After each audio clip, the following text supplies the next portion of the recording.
The Cat Who Went Bump in the Night. Paranormal Cozy Mystery. Eli Carter and the Ghost Hackers. Paranormal Mysteries, Book 1. Written by Angie Pepper. Read to you by John Perhala. Chapter 1. Before Eli Carter became a hero who battled ancient gods bent on destruction, he was just a delivery driver. Like many people, he didn't choose his career. Given his odd nature, though, delivering packages throughout the decaying city seemed like his best option. Then, one day, dispatch sent him to a business named Ghost Hackers. That fateful day was today. Eli stepped through the storefront door and found himself in geek heaven. The dim shop held rows of mismatched shelves packed tightly with old video game consoles, bulky computers, and yellowing keyboards. They were mixed in with household appliances, from electric mixing bowls to juicers. He spotted a gaming console he'd asked to get for Christmas nearly 2 decades ago. Suddenly, Eli Carter was 9 again. He enjoyed a brief fantasy of purchasing the system right then and there. It was a fantasy his live-in girlfriend would not approve of. Not at all. Looking around for more treasure, he found 2 signs. The first was taped to an ancient-looking cash register. Cash only. Complainers will be given space rabies. The second was a mass-produced folk art-style sign of a joyful child holding a cup of coffee and a kitten. The text had been altered with a felt marker to read, "Unattended children will be given espresso," and a free kitten was crossed out and replaced by space rabies. Eli chuckled to himself. He liked this store. A telephone began to ring in the murky distance. It was not a recorded electronic ring, but the distinctive sound of a hammer hitting a brass bell. Eli squinted to make out the shape of a person trotting toward the ringing phone. It was a guy with an athletic build and light-colored hair that pointed straight up in defiance of gravity. He glanced over to acknowledge Eli, then picked up the phone. In a polite, meek voice, he answered, "Thank you for calling the original Ghost Hackers, where customer service is our passion. How may I help you?" Eli busied himself by looking over the gaming consoles. Some were in mint condition, with department store price stickers still attached.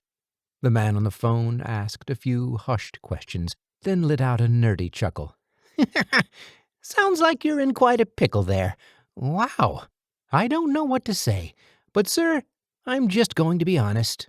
What we do is for entertainment purposes only, party tricks and such. It sounds to me like you have yourselves an honest-to-goodness haunting." He kept pacing as he talked. The lengthy, coiled cord of the phone allowed him a range of 10 feet. As he listened to the caller's responses, he picked up a staple gun and shot staples in the direction of a garbage can. He continued in a nasally voice that belonged to a much smaller man. "Listen, I'm not allowed to do this, but the boss is away today, so it'll be our little secret. I do know a guy who does the real deal." He lowered his voice to a whisper. "He's kind of a necromancer/exorcist. Eli's attention, which had wandered into a fantasy about starting his own vintage game console collection, returned to the present. Necromancer/exorcist? Eli listened to the man give the caller a phone number, along with a warning. "Don't look the necromancer directly in the eyes. Do you hear me? And don't tell him you got the number from me. Good luck, and heaven help us all. Oh, and before you call the number, I want you to think long and hard about inviting a man like that into your life. Only call if you're desperate, because it won't be cheap. He prefers cash." He moved to stand directly over the garbage bin and shot staples straight down into the bin, dozens of them, until the stapler was empty and firing blanks. He hung up the landline phone and set the stapler on the desk and came over to Eli. Eli stared into the man's face. He looked familiar. In that way, all attractive people look familiar.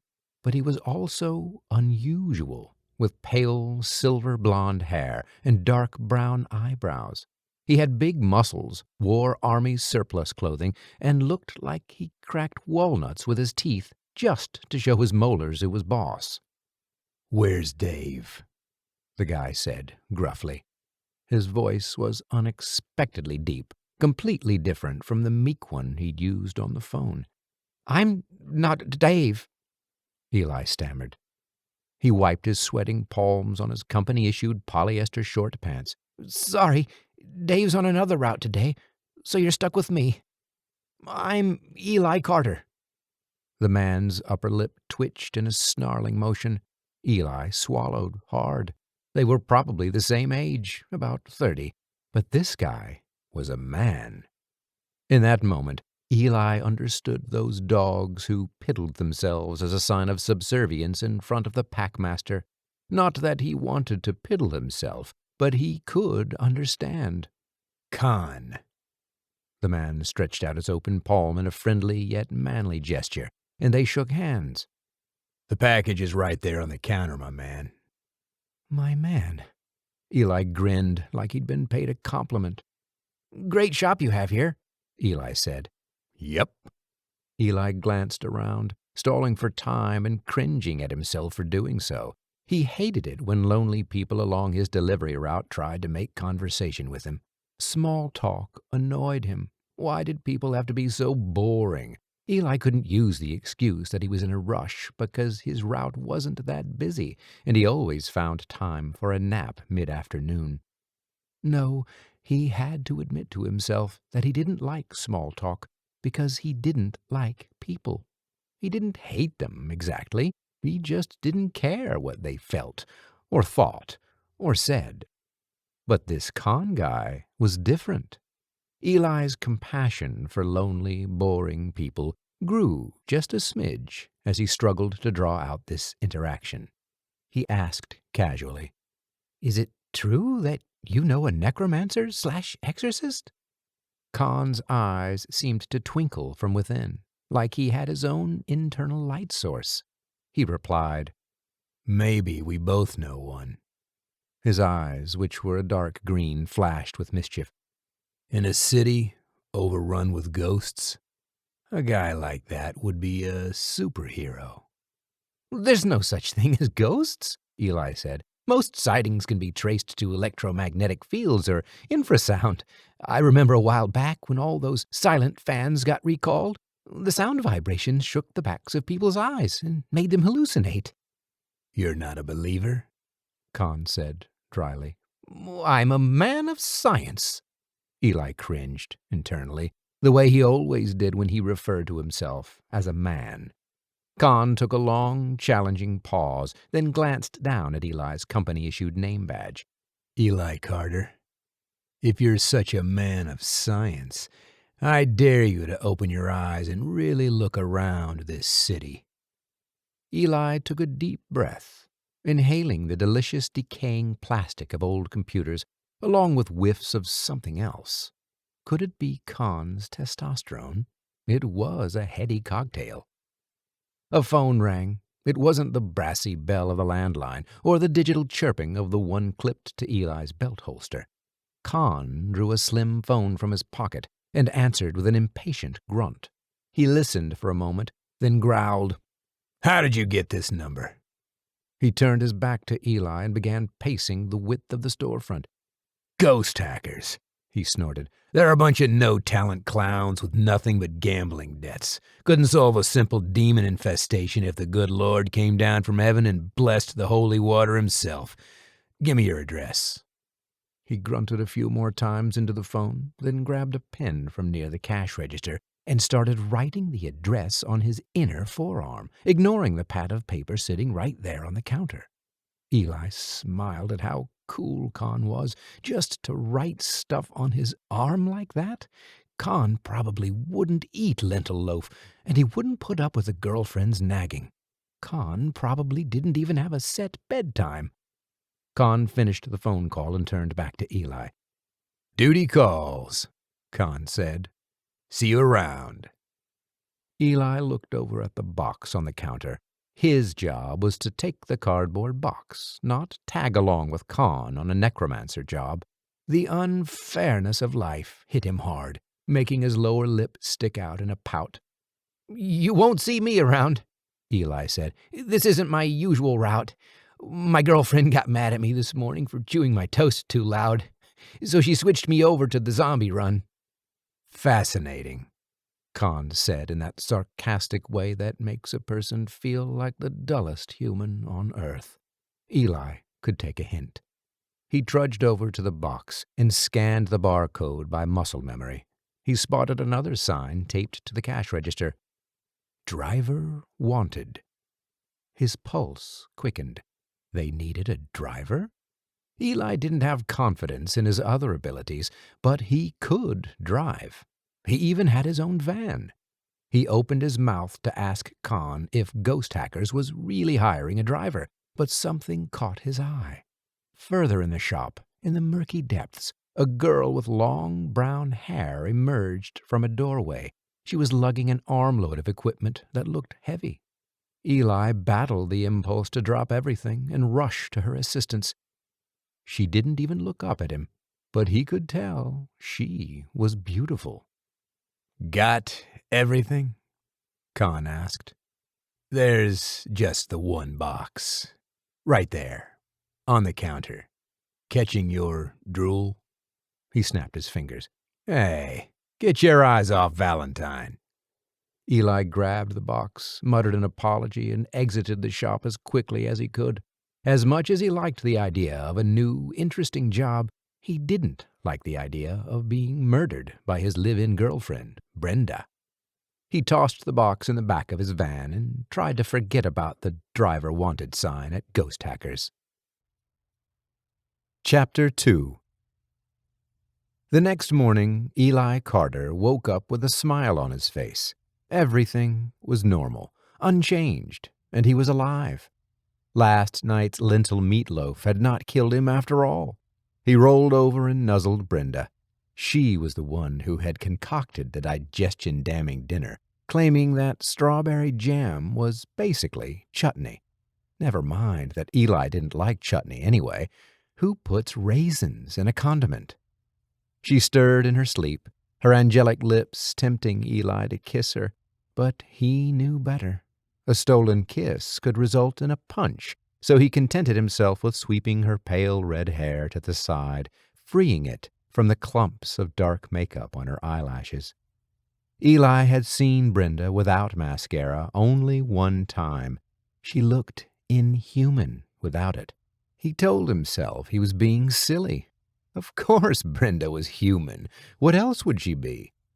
But from that day on, he never teased her about the endless application of coat after coat of waterproof mascara. He rolled quietly out of bed and squeezed past Brenda's color-coded storage bins in the hallway. In the washroom, Eli stood facing the mirror. He didn't know his age, but it was possible he'd turned 30 overnight. That would explain the changes he could see this morning in his hairline and the contours under his medium brown eyes. He was getting to that age where people got married. Half the guys at his regular comic shop were having kids already. "Will you marry me?" he asked his reflection. His reflection frowned, eyes casting down to his chest. One nipple pointed out, and the other was concave that morning.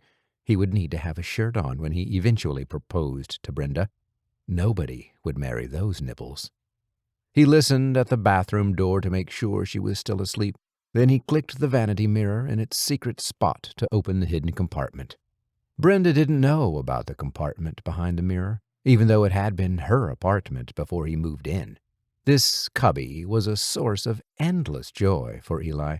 Not just the idea of pulling one over on his girlfriend, but the wonderful treasures he kept within. There were magazines, antifungal creams he didn't want anyone to know about, plus his bath toys. When he was alone at night, he sat in a bath full of bubbles and enacted great battles with plastic alien soldiers. Brenda wouldn't understand. He pushed aside the soldiers and pulled out the velvet box. He cracked it open. The engagement ring sparkled. "My precious," he whispered to the ring. He was joking. Yet he was not. The ring itself had taken hold of him, somewhere deep down and dark. He'd had the ring for over a year, and it never left the washroom. He wasn't afraid of Brenda saying no or of her saying yes. They already lived together, and marriage seemed inevitable. He accepted commitment, like he accepted the indigestion from her cooking. Still, he couldn't quite bring himself to give the ring away. Oh, how his lovely diamond ring sparkled. Even in the dim artificial light of the washroom, his ring, not Brenda's. The door handle rattled. The love of his life swore at him through the door and demanded to know if he was committing bathroom crimes without the fan turned on. Eli tucked the ring away again. Brenda continued shouting obscenities at the locked door. He certainly wasn't going to propose today. Not if she was going to be like that. The toy alien soldiers standing on the cubby's glass shelf all gave Eli baleful looks, as if to say they understood completely. At breakfast, Eli munched his toast, blissfully unaware of his fate. He could not have known that within 24 hours he would be praying for the sweet release of death. He wasn't even the praying type. Brenda and Eli sat across from each other at the apartment's eating table. They couldn't call it a dining table or a kitchen table, as the apartment had neither a dining room nor what any sane person would call a kitchen. But it was a table, and they ate there. Outside the window, in the alley below, the garbage trucks angrily shook dumpsters into their hungry maws. Brenda looked up from her tablet screen. "Could you chew that toast a little louder?" He apologized and dampened his mouth with a swig of orange juice. Dark thoughts bubbled up. They had some version of this fight every morning, it seemed. It was fine for Brenda to pull dark clumps of her eyelashes and flick them on the eating table, where they sat like deformed spiders, but his toast chewing was the height of offensiveness. She didn't know everything. Eli smiled with satisfaction, knowing that he had the engagement ring, and she did not. "Stop smiling," she said. "I feel like you're plotting something. What are you up to, Eli? Your side of the bed was all sweaty this morning. What were you doing while I was sleeping?" "Just sleeping." She narrowed her pale blue eyes, scrunching her pale face around them. The pigment fairies had bypassed Brenda, and her light red hair had a translucent quality. In the days of freak shows, she might have made a living as one of the carnival's attractions, the see-through girl. "What happened to the meatloaf leftovers from last night?" she asked. "I checked the fridge and nothing was in there." "Lentils aren't meat, and I resent you calling it a meatloaf. I put it down the disposal." He broke out in a cold sweat. Right about now, he could use the ability to lie. Unfortunately, because of a tiny microchip implanted in his brain, Eli couldn't lie. Brenda's nostrils flared. She'd given him the rope, and now she invited him to hang himself. "And why did you dump the lentil loaf down the disposal?" Unable to stop the truth, he said, "Because you're a terrible cook, and nearly everything you make is bad in some way. But last night's monstrosity with strawberry jam on top was particularly heinous." "Heinous?" She blinked angrily, her dark-coated lashes like steel spikes. "It's the truth." "You know what? You do not have a microchip in your head, Eli. You've made up that ridiculous story because you're an awful human being, and you think you can get away with it." "It's the microchip." She picked up the knife she'd been using to smear nut butter on her toast and pointed the tip at Eli. "There's no chip. I'd dig through that little scar on your scalp myself if I could. I'd drill through your thick skull and root around in that mass of jelly you call a brain just to prove there's no microchip in your head. But I won't, because that would be illegal." Eli tried to focus on the sounds of the garbage trucks in the alley below, but Brenda's accusations were getting to him. Soon she would be talking about Eli's father and dragging his name through the mud. She would say the man who adopted Eli had done a terrible job raising him, including lying to him about a behavioral microchip. The truth was, Eli didn't know much about himself. As a young child, Eli had been found wandering the city. It had been 5 days after the crashdown. He was filthy and as feral as the wild dogs that ran by the river. The authorities estimated his age to be 4 years by his size. Because of the chaos in the post-crashdown city, his initial appearance didn't even make the news for a few days. Nobody claimed the boy, and he was non-verbal, so he couldn't even claim himself. He was placed temporarily with one of the psychologists who assessed him, and then there was the whole cult thing and his incarceration. Luckily for Eli, he was eventually sprung from jail and adopted by the only person who seemed to care about him. That was where his memories began. Everything Eli believed to be true about himself, Brenda was inclined to treat as fiction these days. Back when they first started dating, she would beg him to tell her more about his operation. They stayed up late, drinking cocoa and talking about their odd childhoods. When Brenda eventually admitted she'd exaggerated or altered her stories, she expected Eli to admit the same. When he did not, a sliver of distrust grew between them. Over the last few years, the distrust had metastasized, and now they had this. Brenda leaned across the eating table, pointing the knife between Eli's eyebrows. "Admit you say those awful things just to spite me." He pointed to the spot in his hairline and nodded forward. "Start digging." She pressed the tip of the dirty knife against the scar. "One of these days," she murmured. "You're getting nut butter in my hair." She snorted and pulled away suddenly. Eli looked up to see a cruel smile twisting on her lips. Now what? She picked up her tablet and tapped away for a minute. "Oh, that's too bad," she said with mock sympathy. "Looks like Gerald called in sick today, which means Andy will take his route, Dave will take Andy's route, and you, my dear Eli, will be on the zombie run yet again." Eli's skin prickled with another wave of cold sweat. "You wouldn't!" He'd lucked out the previous day and not had to cross through the zone, but he wouldn't be so lucky today. He swallowed and tried to summon something truthful that would help this situation.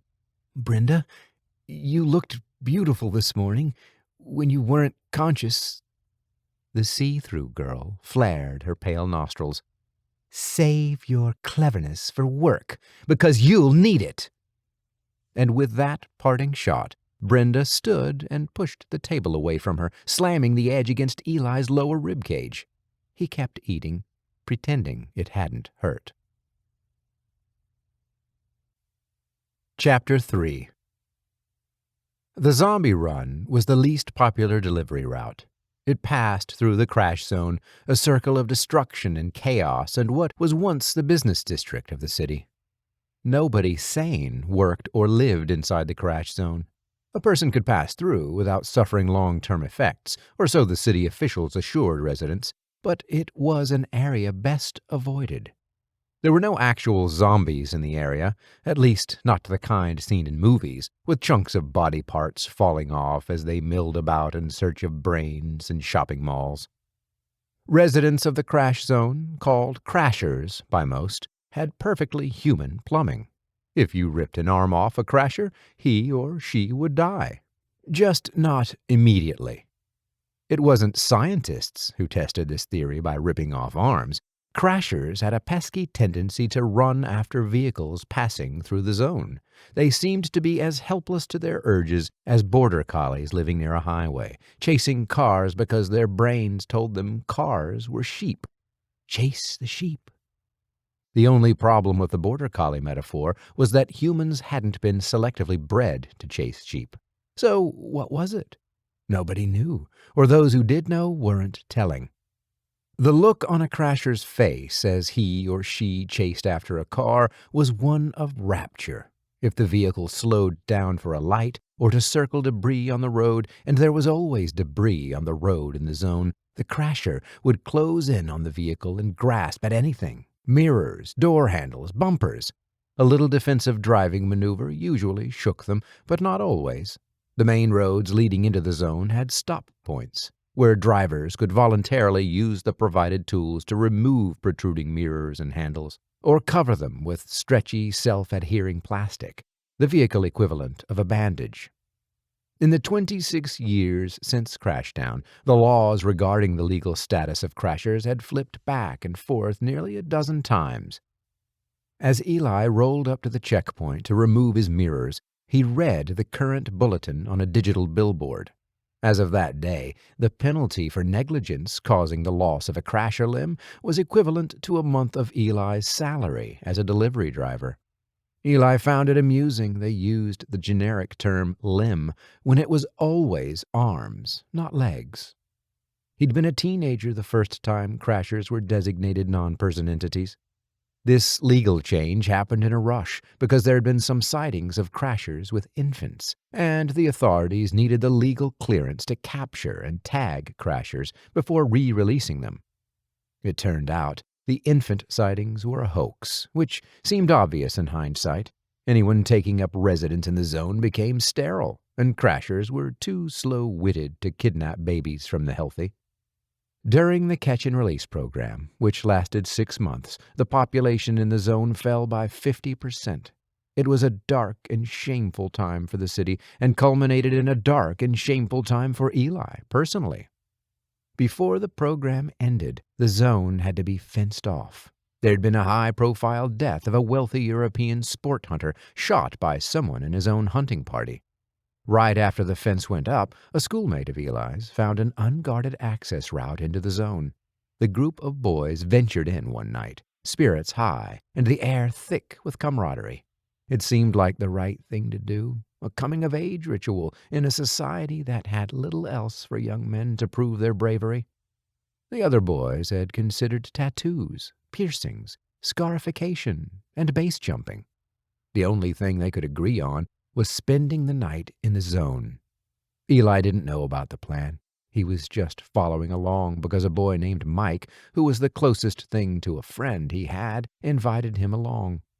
Eli had promised his father he would never go into the zone, never. But it was easy to make that promise during casual late-night chats in the kitchen at home. Once he was in a car with 4 boys he wanted to like him, promises bent and cracked under peer pressure.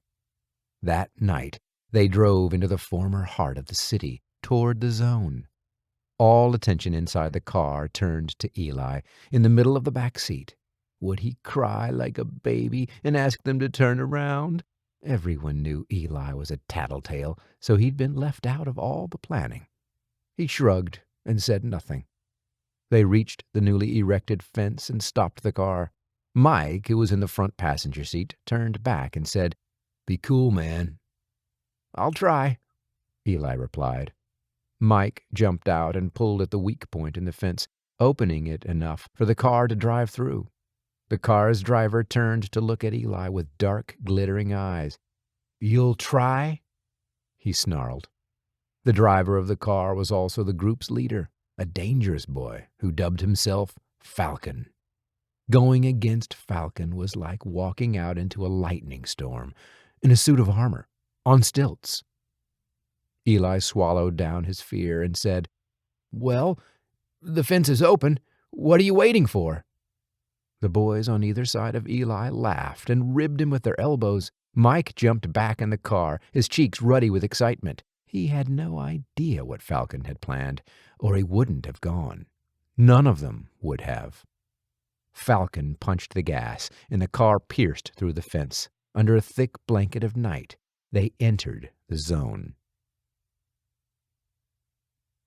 "Did you plug the meter?" a woman asked. Eli startled out of his daydream and looked up to see a woman, about 50, wearing the uniform of a parking enforcer. She stood still, with booted feet planted on either side of her bicycle. He finished the last twist of the screwdriver, and the van's mirror fell into his hand. "I'm working," he explained, pointing his chin at the delivery company's decal on the side of the van. "What a coincidence," she said flatly. "I'm also working. My job is to enforce the parking regulations. That meter's got a red light flashing. You seem like the law-abiding type, so I presume you already swiped your ID card. Or put a coin in the slot, and it's only flashing now because these machines go on the fritz sometimes. So which is it?" "These meters are always breaking down," Eli said. The woman rolled her bicycle forward, kicking at the ground with booted toes, the way a little kid might goof around. She wasn't a bad person, just a person with a bad job. "Young man, are you saying that meter needs a service call?" Eli's voice caught in his throat. He sensed leniency in the woman's voice, but he couldn't take advantage of her offer. The chip in his brain that prevented him from lying was going to cost him a parking ticket today. "I wouldn't know," he said, evading her question. "Then I'll have to write you a ticket, won't I?" Eli grumbled that she might as well, since it was that kind of a day.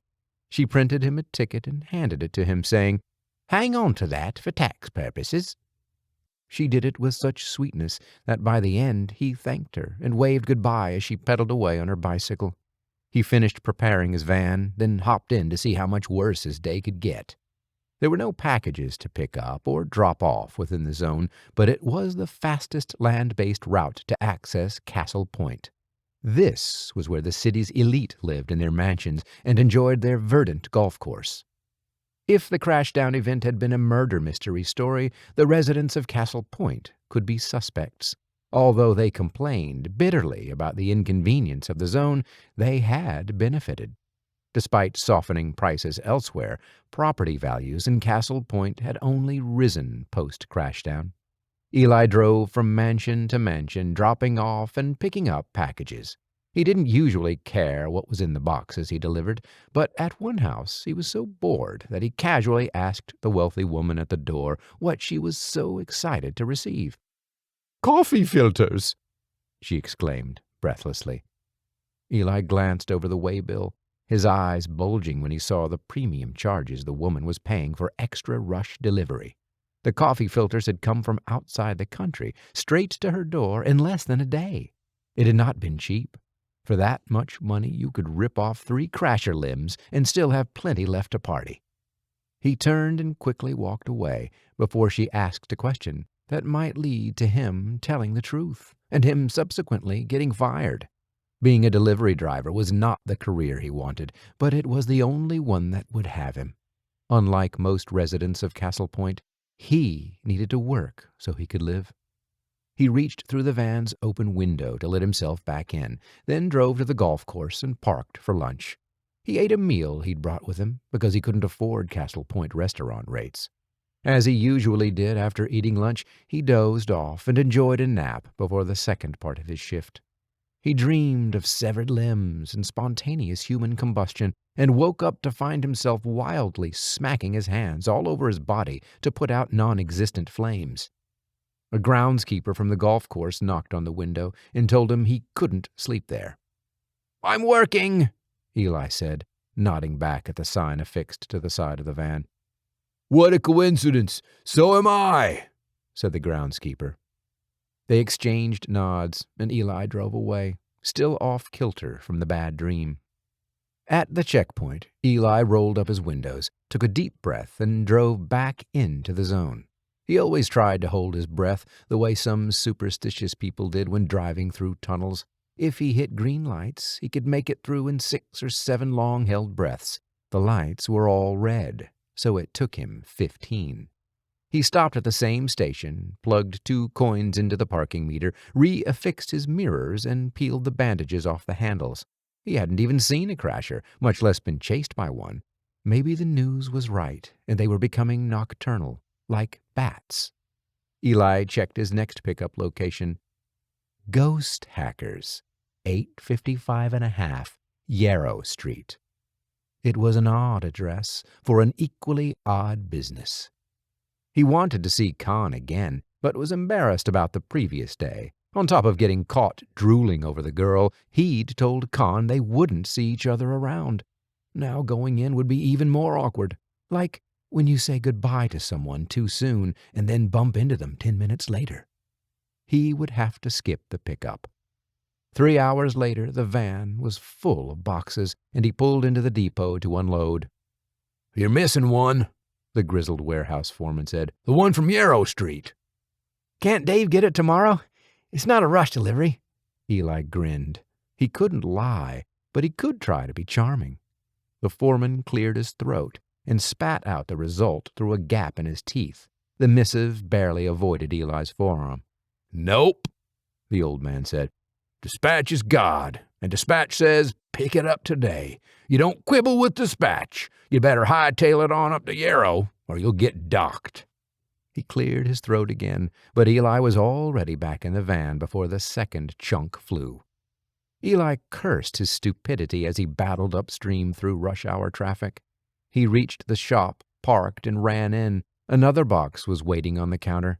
He kept his head down low and scanned the barcode without looking around for anyone, planning to grab the box and be back out in a single breath. "You again." Con emerged from the shadows. "I thought this wasn't your route. Did you switch with someone so you could spend more time here?" Eli's cheeks flushed as he remembered the dark-haired girl. "Long story," he said.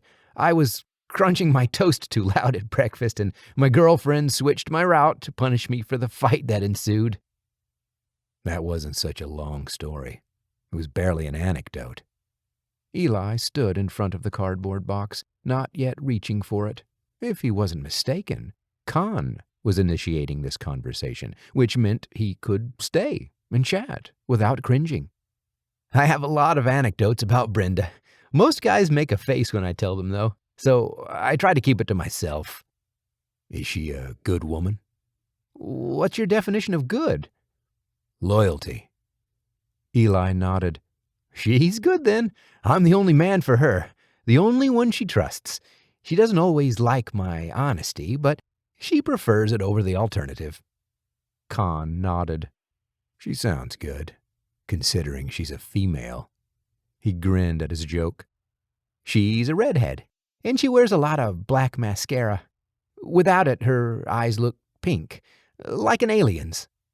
"How do you know aliens have pink eyes?" Eli shrugged. "I guess I don't. But aliens aren't real, so they can be whatever we imagine." "How do you know they didn't cause the crash down?" Eli frowned. Deep down somewhere he knew something. He knew it, yet he didn't know it. Not consciously, but he knew the crashdown hadn't been caused by aliens. It had been him. Not that he knew that consciously either, but he did know it wasn't aliens. The silence between them elongated into awkwardness. Finally, Eli reached for the box. "I should let you get back to work, doing whatever you do with the pretend necromancer stuff." Con raised his eyebrows. "Pretend?" "Yeah, I heard you on the phone, remember? You shake stupid people down for money.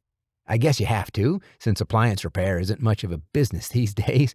If something breaks, people just buy a new one. It's cheaper than paying local labor." "You don't think ghosts are real?" "Why would I? They're not scientifically proven, and I know for sure I've never seen one." Con smirked. "Maybe you will." Eli shrugged. "If I see something funny in the next day or two, I'll know it was because of this conversation and the power of suggestion.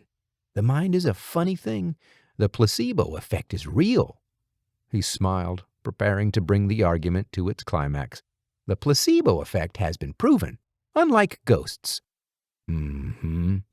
Con kept smirking. A moment passed. Eli reached for the box again, but slowly, hoping for more conversation. "My car's in the shop," Con said. It was a simple statement, yet it was so much more. It was an opening, an invitation. Eli looked over to where he'd seen the driver wanted sign the day before. It wasn't there. Con held out his forearm, which bore an address written on his skin with blue ink. "I've got a job booked, dealing with one of those ghosts you don't believe in, so I have to run out and grab a taxi." "I have a van," Eli replied, his heart going pitter-patter. "You could give me a ride." "I could." Con leaned down behind the counter and grabbed a camouflage print backpack, already bulging with mysterious supplies. What he didn't do was ask outright for a ride or offer Eli a job as his driver. Con picked up the delivery box sitting on the counter and handed it to Eli. "Don't forget this." "Right."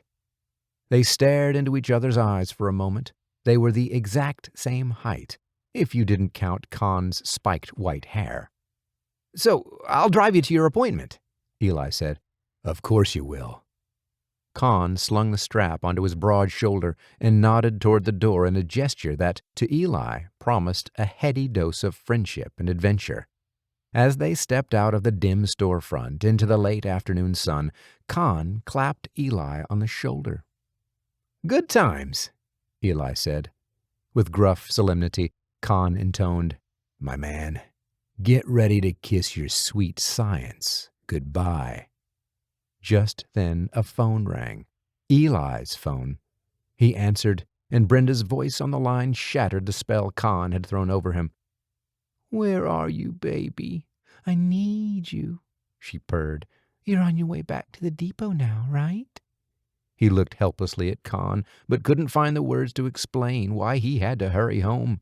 He couldn't tell Con that Brenda owned his soul, and as much as she tormented him when her mood was foul, when she was in purring kitten mode, all was forgiven, and all was right on planet Earth. Angels marched down from heaven and played harps whenever she kissed him. When they made love the first time, she opened his vein and shot herself in, and he'd been chasing that dragon ever since. "Brenda, hang on a sec." He held the phone away from his mouth and muttered an apology to Con. "I wish I could help you, but I need to get back to the depot right away with the package and then take my girlfriend home." Con shrugged and angled his body away as he raised two cool fingers to signal for a taxi. "Maybe next time, my man." Eli shuffled the box to one hand and pinched the phone to his ear with his shoulder. Brenda was murmuring more sweet things, apologizing for the morning's quarrel, and promising to make it up to him. A taxi pulled up to the curb. Eli reached his free hand out to Con for another handshake. "It was really good to meet you," he said. "Maybe I'll see you around, or whatever." Con opened the taxi door and paused to set his pack down on the sidewalk. He unzipped the bag and rummaged around for a moment, then handed Eli a solid black business card. "Let me know when your science fails you." With the slightest squint of one eye and a near wink, Con turned and dove into the awaiting taxi. As the vehicle drove away, Eli absent-mindedly stroked the black card with his thumb, distracted by Brenda's promises in his ear. The black card didn't have any text that he could see, and it wasn't made of paper. One side felt hot, and the other felt cool. He tucked the card in his back pocket and promptly forgot all about it. He loaded up his van and returned to the depot with the final box, where he gathered a cheerful, pink-cheeked Brenda from the office. They returned to their apartment, and Eli forgot about everything from that day. At one point, he forgot his own name and referred to himself as Big Dog. Brenda liked that and delighted in making him bark. "Woof, woof, woof." It was a great night indeed. All was blissful and perfect in Eli's world until 2:59 a.m. Chapter 4. Eli awoke at 2:59 a.m. 2 minutes before that, at 2:57 a.m., something slithered out from under the bed. It took a full minute to stretch out its great, long legs, and then another 30 seconds to watch him sleep. Eli looked so appealing in his blissful slumber. He looked like a soft dumpling on top of a delicious stew. The thing's mouth began to tingle at the idea of eating delicious, soft-looking Eli. Like all the best victims, the young man consumed a nearly vegetarian diet, thanks to his thoughtful girlfriend. It inhaled deeply, snorting Eli's fragrant brown hair right up to its nostrils. It backed away, feet tick-ticking on the artificial wood flooring. There was no need to rush. It tick-ticked around the empty side where Eli's girlfriend had been sleeping, It sniffed the air 17 minutes ago. She was elsewhere in the apartment now. It jumped on the bed, slipped under the covers, and shifted form, approximating the shape of the woman. Next, the thing did what it had done 1,000 times before with other people. It nuzzled up against Eli in just the right way. Eli's eyelids flew open. Something was very wrong. Brenda could be friendly, but she was never friendly like this. And certainly not at, he turned to face the bedside table on his side, 2:59 a.m. The room was utterly dark, the blackout curtains drawn to keep out the lights of the city. If it wasn't for the red glowing numbers on his clock, he wouldn't know if his eyes were open or shut. The shape next to him cuddled in closer. His voice gritty from the sand of sleep, he murmured, "Brenda, wake up. You're, being unusual." A cool hand ran down his leg while a hot hand ran up along his chest. What was cold and hot at the same time? Bacon and lettuce sandwiches and the business card Con gave him. "Brenda, wake up. I forgot to tell you about the weird guy I met." The hands kept moving, circling and palming his body through his pajamas. In the dark like this, Brenda's hands felt larger than usual, her fingers exceptionally long. The thing under the covers let out a shy giggle that was almost a perfect imitation of Brenda. Almost. The pitch and rhythm was off, just enough to send a chill of apprehension through Eli.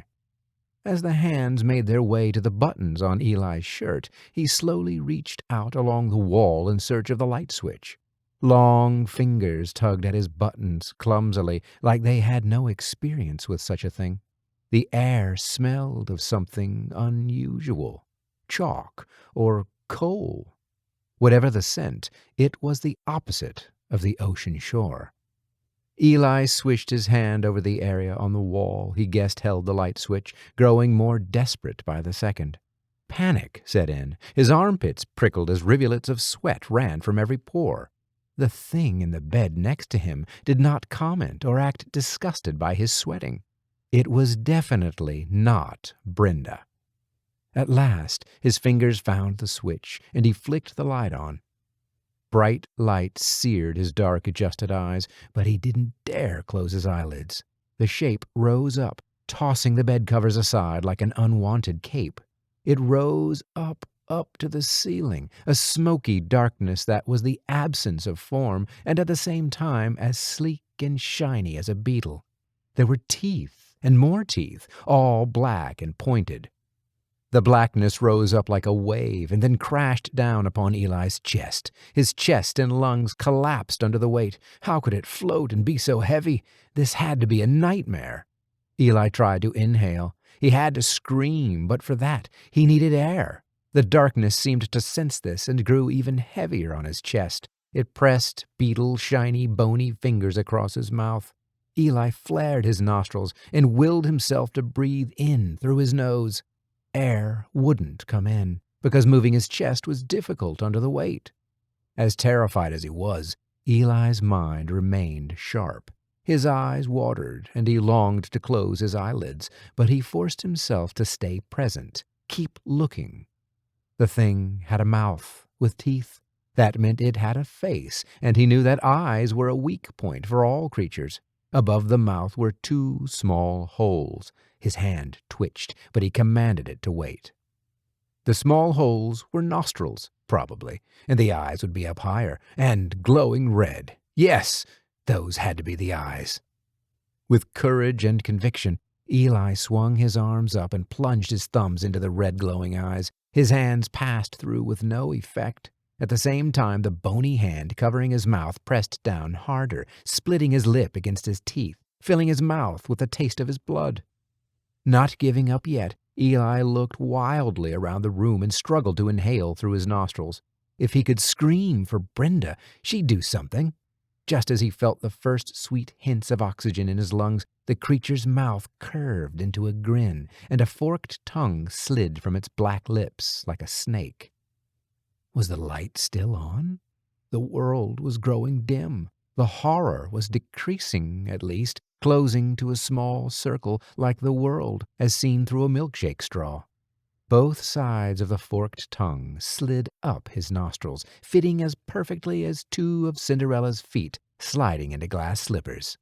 Eli thought about straws and milkshakes in tall sundae glasses, and Cinderella, and then he lost consciousness.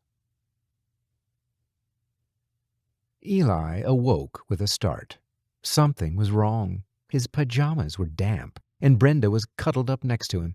He'd just had the most terrible dream, and it lingered on his skin and in his nostrils. He reached up to his nose and found great chunks of dried mucus, along with what felt like petroleum jelly.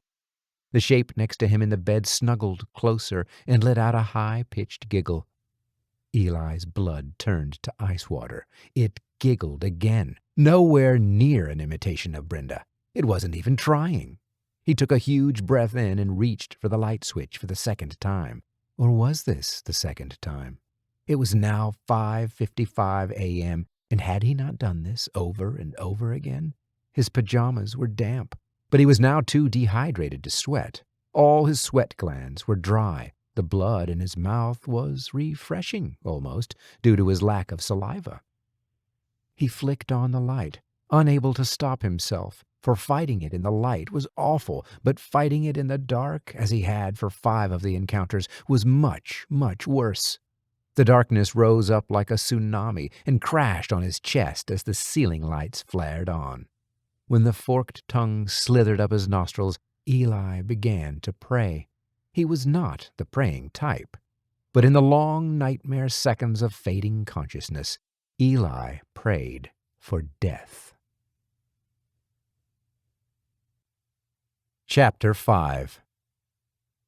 At 7:05 a.m., Eli awoke to the sound of his alarm clock gently chiming. The blackout curtains, which were on a timer, rattled and slid open with mechanical regularity. The curtains were supposed to open 5 minutes before the first alarm bells, but they'd been losing 60 seconds every 24 hours. Eli wondered how it could be that a digital timer with no moving parts could lose time. How did a computer tell time anyway? It had to be electrical cycles or something. If he'd taken something useful in college, he would know the answer to that and other important questions. He made a mental note to do a search for "How does a computer measure time?" on the internet later that day. When Eli made mental notes about things he wanted to research later, he always precomposed the search string in his head for easy access. The alarm clock's beeping grew louder. Breathing was difficult due to the bruises on his chest and the dried matter in his nostrils. Eli's brain had protected his consciousness by closing off the horror of the last 4 hours.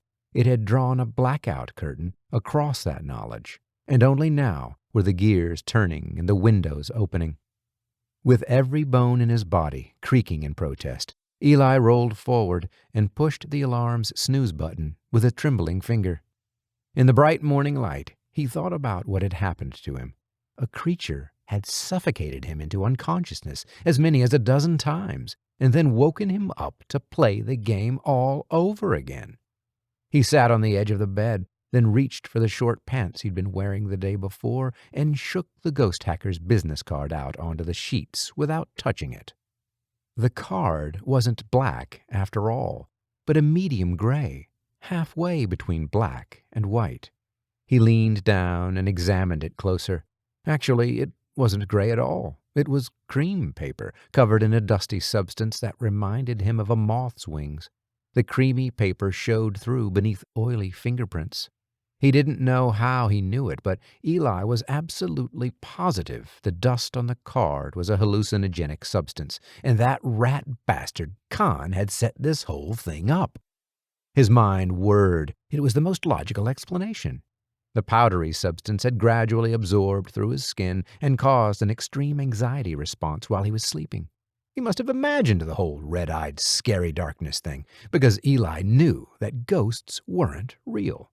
It was the only logical explanation. Eli snorted, which felt like sniffing hot chili powder, given the abused state of his nostrils.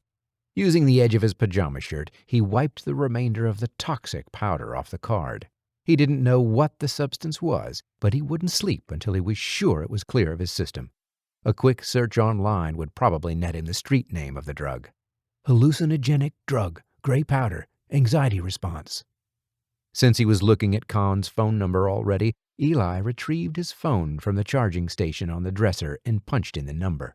Just before he hit the call button, he saved the number to his contacts. He didn't know why, but he did. Khan answered with a grunt. He sounded like he'd been sleeping a nice, peaceful sleep with no nightmare monsters suffocating him. Well played, Eli thought. Of course, Khan would be expecting his call right about now. The sleepy grunt was part of his con. He'd be waiting for Eli to beg for help with an exorcism or a ghost hack or whatever Khan called it. Boy, was he in for a surprise. Eli had already figured everything out, thanks to his science. "I'd like to sue you for everything you have," Eli said. As he heard his voice, he admired its raspy ruggedness. The night's suffering had resulted in one positive side effect, at least. Immediately, and calmly, Khan replied, "I have nothing. You must have the wrong number, my man." "It's me, Eli." "Eli," he said warmly, completely shifting tones. "Good to hear your voice. Are you always up this early?" Khan's cheerfulness threw Eli off, that and the extreme dehydration. "I didn't sleep well," Eli replied, his raspy voice taking on a whining edge. "What you did to me, that was a terrible thing. I thought you were a cool guy. I was going to invite you to my next party, but now you're off the list." Khan chuckled. "I don't know what you think I did, but if you're having a breakdown, you should call the number." Eli sucked in his breath between his teeth.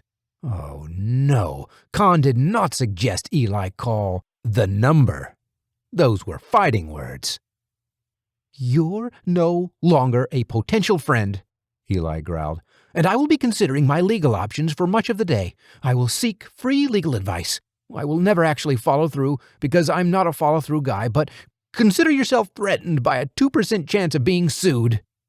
As Khan chuckled on the other side of the phone call, Eli cursed the chip in his head that made him too truthful for empty threats. He couldn't lie, but he could swear. Eli called Khan every nasty name he could think of, then ended the call. He visited the washroom and drank 3 full glasses of water, then used a 4th to down a medley of colored pills. Feeling much better after a hot shower and a change of clothes, Eli squeezed through the narrow hall towards the apartment's living space.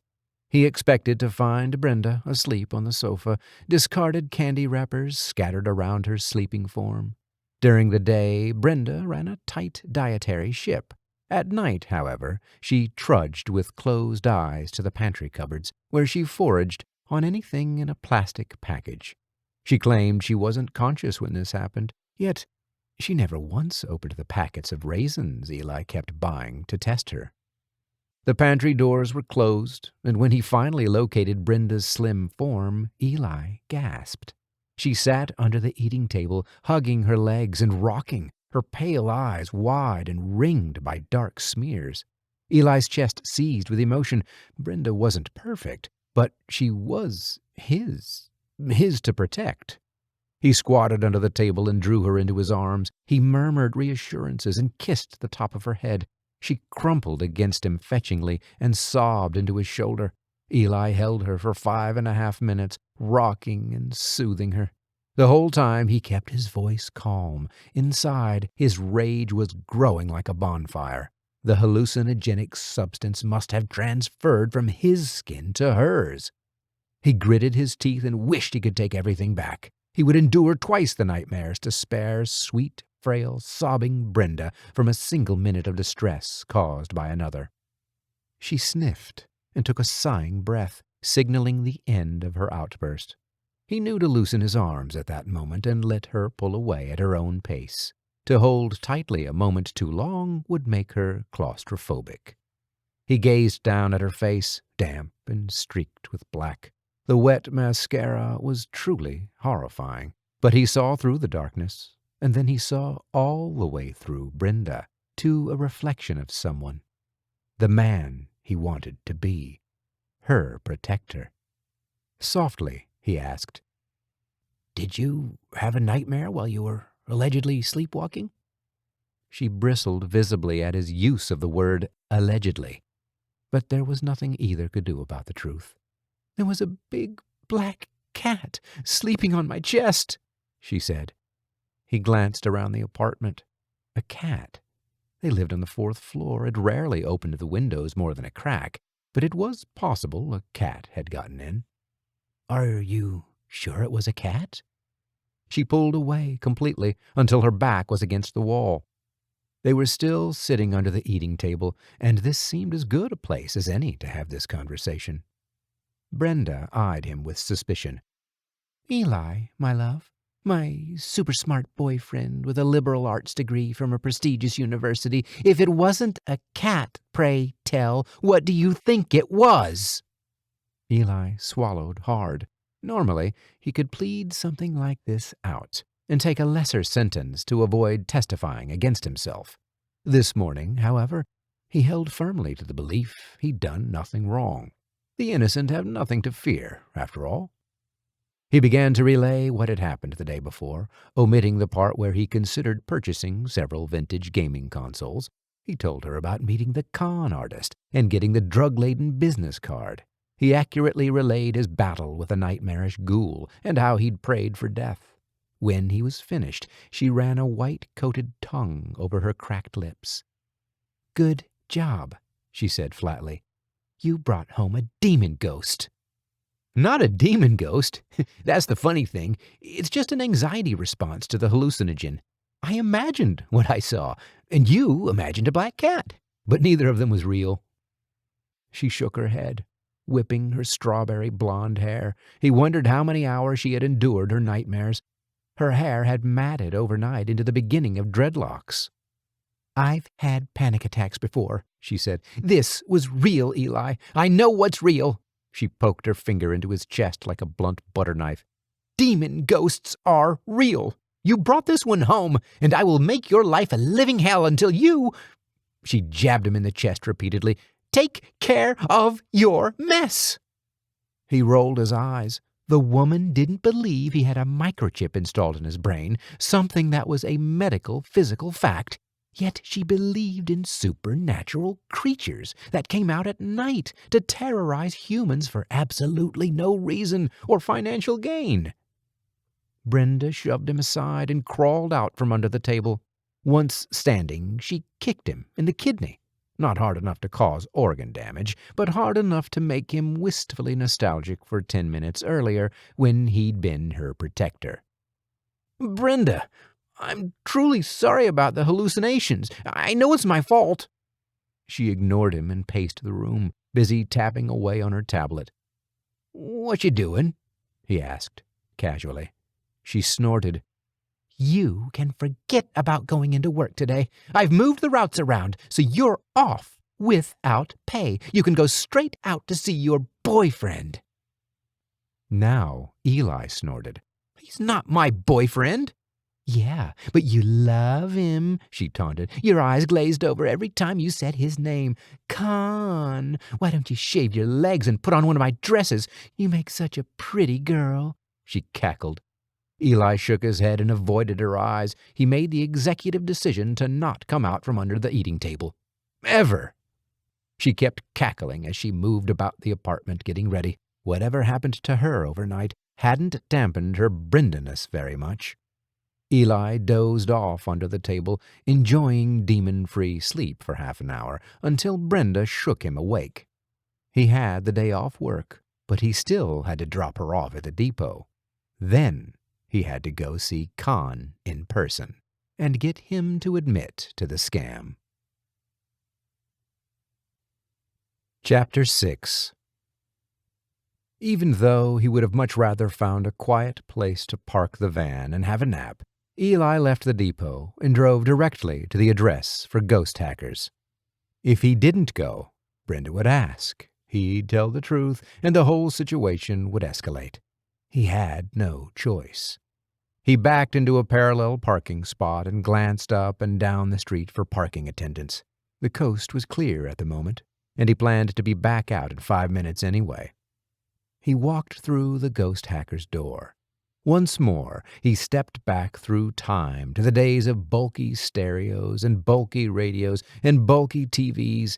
Maybe people weren't getting bigger these days after all. Maybe they just looked bigger because the technology was shrinking. Eli smiled at his clever slice-of-life observation and thought about getting his old blog going again. Eli's Musings. Something was different inside the shop. The air had a brighter charge, and the person emerging from the dark bowels of the shop was not a blond spiked man in camouflage clothes, but the girl he'd seen before. The pretty girl. "What can we do for you, sir?" she asked politely. "I need to speak to your, con." "What if I don't have a con?" She smiled, the expression dotting her cheek with the cutest little dimple. She had brown hair, the same medium shade as Eli's, and she wore it pulled back in a sporty ponytail. Her lips were full and her ears were tiny, and Eli noticed with guilty horror she was human-colored, not see-through like Brenda. "I was here yesterday," he gurgled through a nervously clenched throat. "Whoever was here, I need to see him today. My future well-being depends on it." "We were closed yesterday." She batted her naturally brown, non-clumpy eyelashes. "If you saw something, it must have been a ghost." She extended her hand across the counter toward him. "I'm Valentine Hart." Eli gurgled a non-verbal response and shook her hand, trying not to enjoy the feeling of her smooth skin on his palm. Who was this lovely girl? Her name sounded like something from a comic book. Was Eli hallucinating again? She was pretty, but not like a model. Her teeth were big, and even in the dim light of the shop, Eli could make out a few freckles across the bridge of her nose. She pried her hand out of his. "What did you say your name was? Glick-Gluck?" "Eli." He heard movement at the back of the shop, shoes on hard flooring, and the sound of someone slurping a very hot beverage. "Valentine, are you pulling my leg? Is Con back there? I don't believe in geek." He couldn't finish the sentence. The chip that prevented him from lying apparently knew him better than he knew himself. A deep and manly voice boomed from the darkness. "Valentine, my love, save your charms for the ones with money." Con emerged from the back and joined them at the counter, steaming mug in hand. His eyes went right to Eli's knees, which were visible because Eli had donned his delivery uniform that morning, an act he now intensely regretted. Con finished. "The ones with money don't wear short pants made of polyester." She smiled sweetly at Con. "Good point, my love." He set down his mug and gazed into her eyes. "Darling, you look ravishing today. May I kiss you?" She looked up at him with alluring eyes as green as sea glass. "If you must." Con pressed his hand over her mouth while she pressed her palm over his lips, and they pretended to kiss noisily like two teenagers in a school play. This carried on for several uncomfortable seconds that felt like hours to Eli, and it only stopped when Con dipped Valentine, lost his balance, and dropped her. She wheezed with laughter as she got to her feet. Con grinned at Eli. "I see you've met my sister." "Your sister?" Eli tried to control his glee. He didn't really think he had a chance with lovely Valentine in her bright blue button-down shirt, tied at the waist to accentuate her trim waist, but it made him happy to know she was Con's sister. When he and Con became best friends, they would see each other all the time, and if Brenda happened to suddenly die of a painless yet fast-acting disease, well, Eli could hope. As for Con, just being in his physical presence put Eli in a forgiving mood. So what if he'd nearly died last night, thanks to a demon ghost or a powder-delivered hallucination? The events would one day make one heck of a campfire story. The siblings gave each other playful punches on the shoulders, and then Valentine excused herself to do some paperwork at the back. "What was the phone call about?" Con leaned nonchalantly on the counter and sipped his steaming mug. "You were awfully worked up over something this morning, my man." "I don't want to talk about it." He really didn't, especially not with Valentine in earshot. "Can you assure me the same thing won't happen tonight? I didn't tell you on the phone, but it affected my girlfriend as well. I guess some of the powder transferred from my hands to her. Never mind." Con's dark eyebrows pushed together in earnestness. "Tell me everything, starting with this powder transfer. I need to know where your hands went." Eli hissed. "I said I don't want to discuss it." "Then why are you here?" "Brenda made me." "Is she your boss?" "Yes." "Does she keep your manhood in a glass box?" "Not literally." "You're an interesting guy, Eli." "You're not too dull yourself, but your sister's cuter." Con laughed. Eli hadn't meant to crack a joke, but he was pleased to have his words taken that way. Eli joined in the laughter. Con stopped laughing abruptly, his dark eyes flashing a warning. "Nobody touches my sister." Over at the desk in the corner, Valentine groaned. "The stapler's empty again?" Con called over his shoulder. "I told you, we have a stapler ghost. They're pesky things." Eli stared at Con in wonder as he spun a tall tale about stapler ghosts and office supply poltergeists. The man lied so easily and convincingly. Eli shuddered at the thought of a stapler ghost. Oh, the things it could do to stretched webs of human skin. For an instant, Eli recalled the horror of being suffocated repeatedly, and his chest felt heavy, his heart like rusted iron. The horror! If ghosts were real, he'd never feel safe again. Con snapped his fingers in front of Eli's face. "Wake up, sleepyhead. Guess what time it is." He didn't wait for an answer. He just showed his forearm to Eli.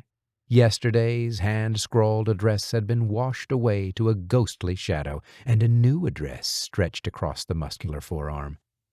"It's ghost hacking time," Con said. "Ghost hacking time?" Eli said weakly. He could still feel last night's darkness and its cold, undead fingers on his mouth. "My truck's in the shop," Con said. "Yesterday you said you had a car in the shop, not a truck." "Maybe I have both. Getting a double tune-up." "Maybe you're lying." Con blinked, his face free of expression. "You're calling me a liar." "I'm suggesting you're a liar."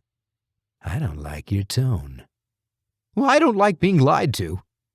Eli felt a tingle of satisfaction in his scalp. People who live in glass houses shouldn't throw stones, but it pleased Eli greatly to suggest someone else was lying, because he knew he was above reproach. "But you like fairy tales and comic books," Con said, "and movies about superheroes and true love. And one brave guy who's nothing special at first, becoming a hero and saving the whole world. You like those things." "Well, of course I do." "Then you do enjoy being lied to. You're no different from anyone else." "Well, I don't like to be." His voice cracked. Just like the plucky hero who trips up the evil supercomputer with its own logic, Con had defeated him. He could no longer claim he didn't like being lied to. Eli looked to his left at the rows of ancient computers. Did Con know Eli's weakness? This street was on Dave's regular route, part of the zombie run. It was hard to say how many of Eli's co-workers knew about the microchip, or how many random people they had told.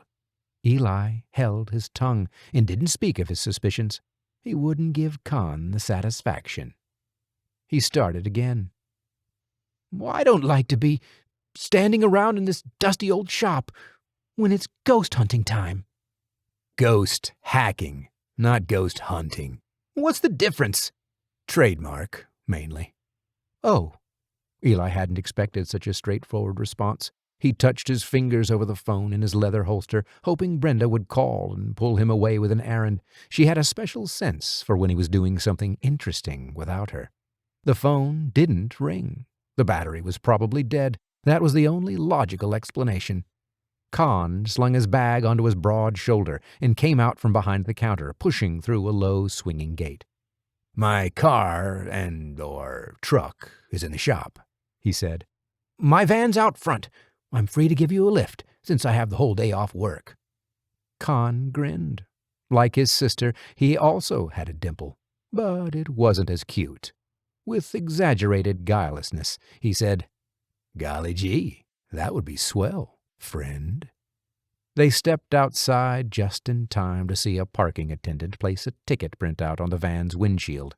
As Eli cursed under his breath, Con grabbed the yellow ticket and gallantly said, "Don't worry about this. Parking's on me. It's the least I can do." He regarded the ticket with the pretend seriousness of someone who has no intention of paying the fine, and then tucked it into a pocket on his cargo pants. Eli opened the driver's side door, but before he could climb in, Con dove into the leather seat and snapped the keys from Eli's hands. "Thanks, my man." He started the engine and began adjusting the mirrors. Eli gently closed the door and muttered, "Shotgun." He walked around the vehicle and got into the passenger side. The seat was springy and felt brand new because for the past 5 years nobody but Brenda had sat there, and she weighed almost nothing. So what if Con wanted to drive? It was just a van, and more importantly, Eli had the whole day off work. He blinked up at the blue sky between the downtown buildings. In that moment, he couldn't remember what month it was, and if this was spring weather or fall. Whatever it was, the sun was just right, not too bright. Con guided the van out of the parking space with the same care one takes guiding a stray possum out of one's house. Eli was surprised that he did not mind the sound of his van's tires squealing. Maybe it was the lack of sleep making him delirious, or maybe he was tired of having to make all his own poor life decisions. For once, it was nice to have someone else in the driver's seat. They drove past buildings with reflective glass, public art in the form of sculpture, and postage stamp-sized green spaces. Eli enjoyed the downtown scenery, along with the intense pleasure of not knowing what this ghost-hacking expedition would entail. As an adult, there would be no more exciting Christmas mornings or completely new experiences. He had very few firsts ahead of him. He savored this idea of Con being an actual ghost hacker, because how many more mysteries like this was he bound to encounter? Con careened the van the wrong way down a one-way street and had to quickly pull a U-turn amidst a flurry of honking.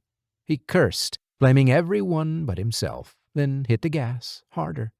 As they wove from lane to lane, he adjusted the bucket seat a few times, then complained, "Hey, this seat is all worn out and lopsided." Eli smiled inwardly, knowing that he had the comfortable seat, and Con did not. Chapter 7. The van hurtled through the city, over the bridge and beyond, where the ratio of green to gray reversed. Con checked the address on his arm against the in-vehicle navigation system's map. Eli helpfully offered to punch in the address so the system would guide them, but Con preferred to navigate his way.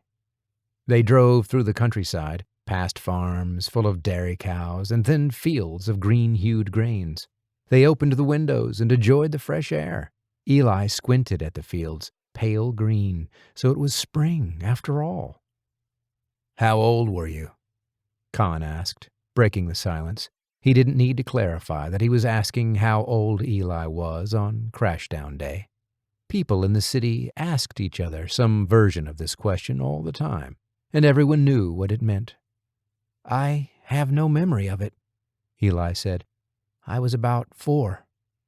"So was I, but I remember. My father thought we should evacuate, so he loaded the 4 of us into the car. Wait, I mean the 3 of us. My mother was still 8 months pregnant with Valentine, but she already had a name, and was already part of the family. She and I talked late at night. Eli got a chill that ran up his arms, making the fine brown hairs stand on end. You had conversations with your unborn sister? We've always been close. Khan's face and profile gave away no hints as to whether or not this was another tall tale of his, another Khan. Valentine was excited about the crash down and didn't want to leave the city. She kept kicking my mother in the bladder. The car got caught up in the gridlock, of course. My mother made the trek once an hour to use the bathroom in a motorhome stuck about 10 vehicles back. Did you make it out of the city?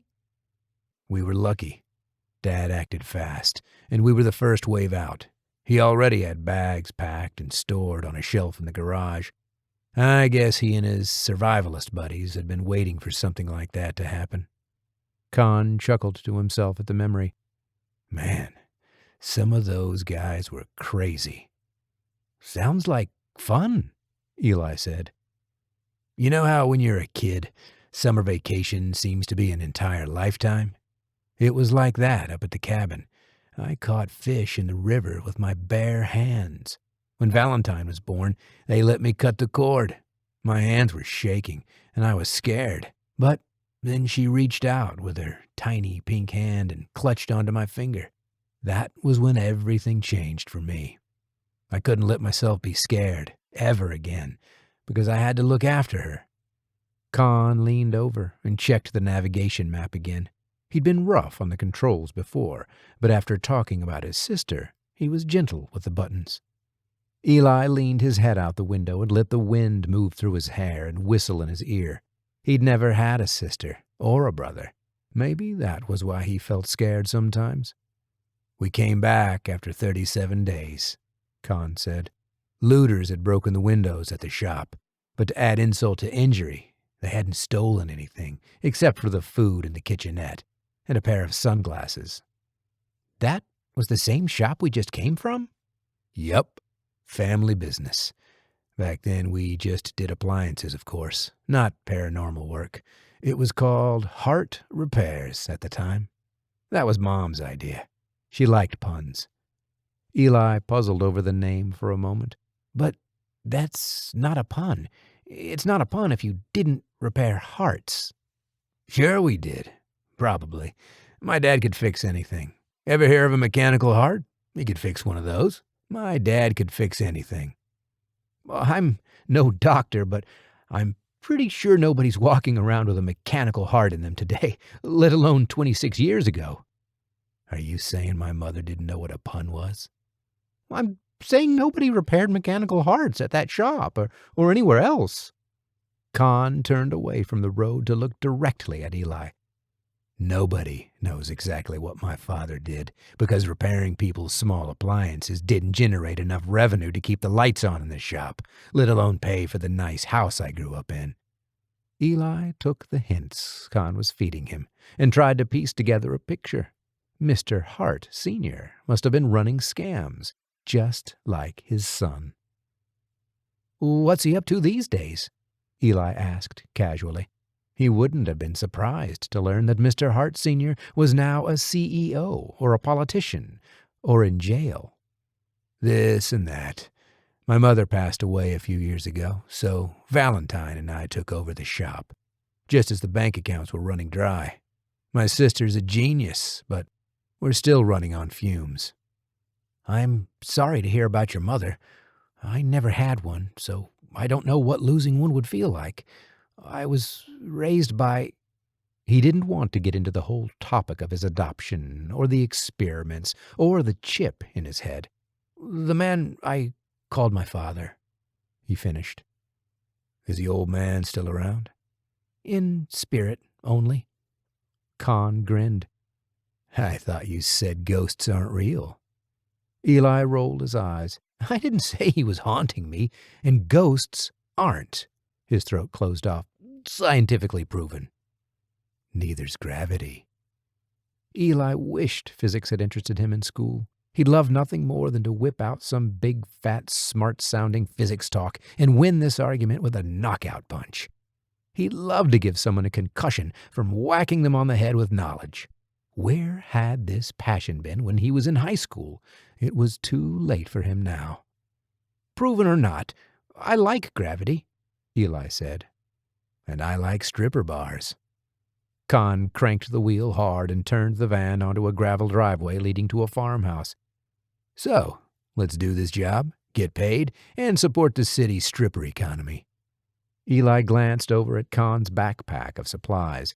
A tingle of childhood first-time excitement ran through his veins. What was in the bag?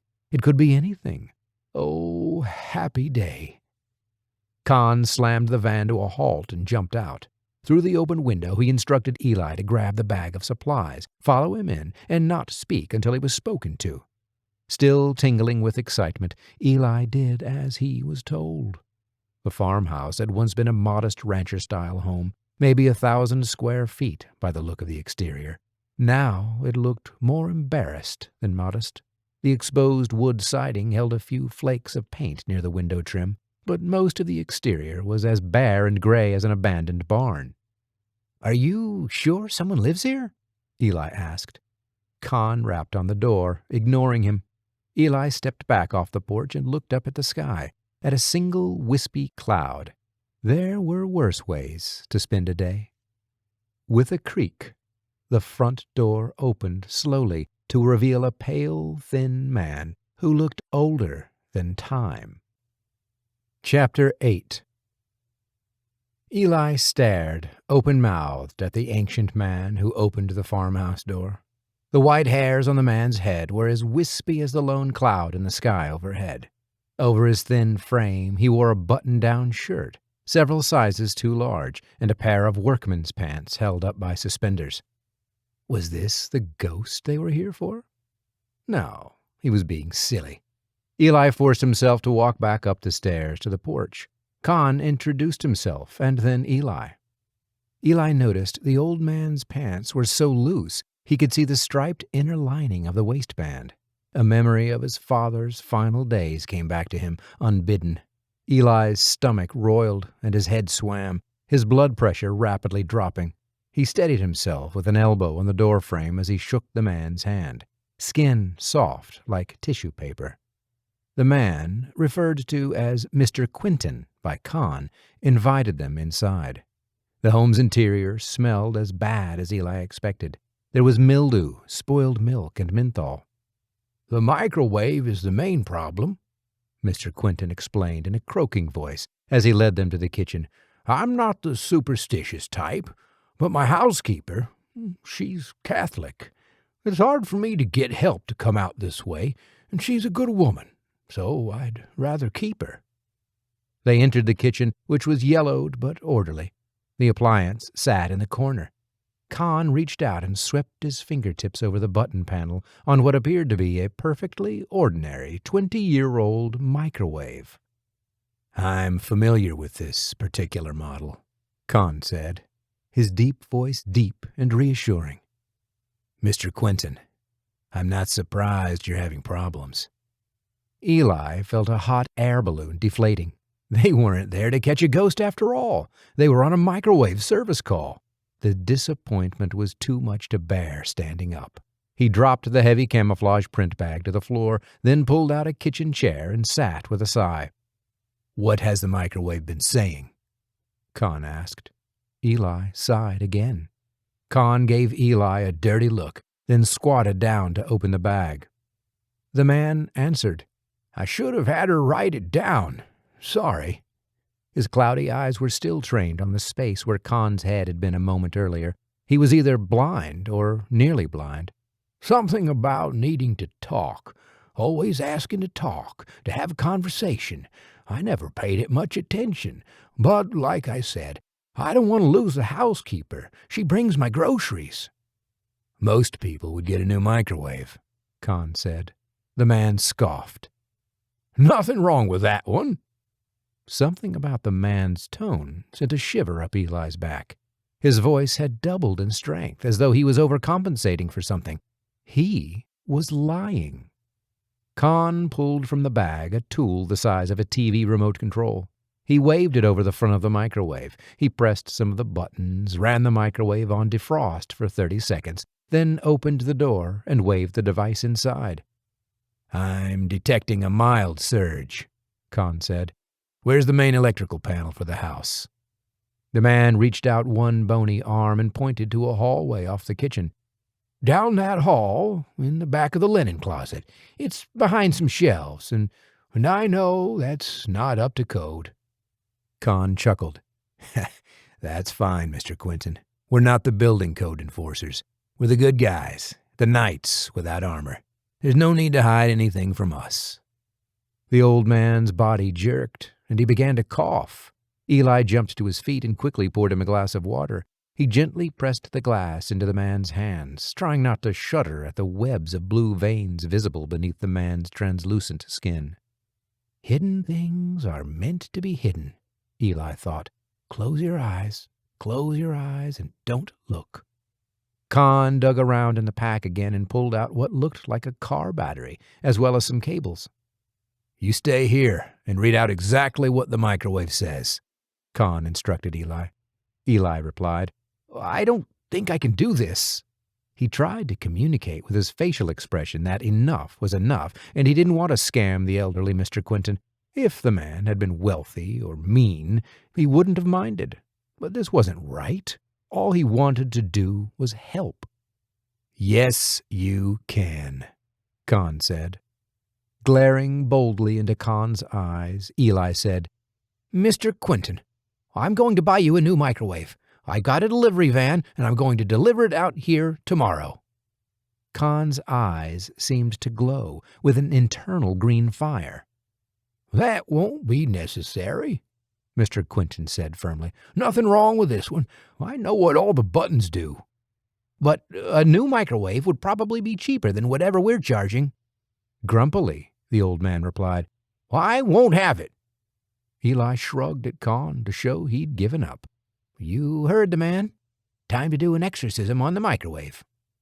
Con's dark eyebrows were as flat and still as painted lines.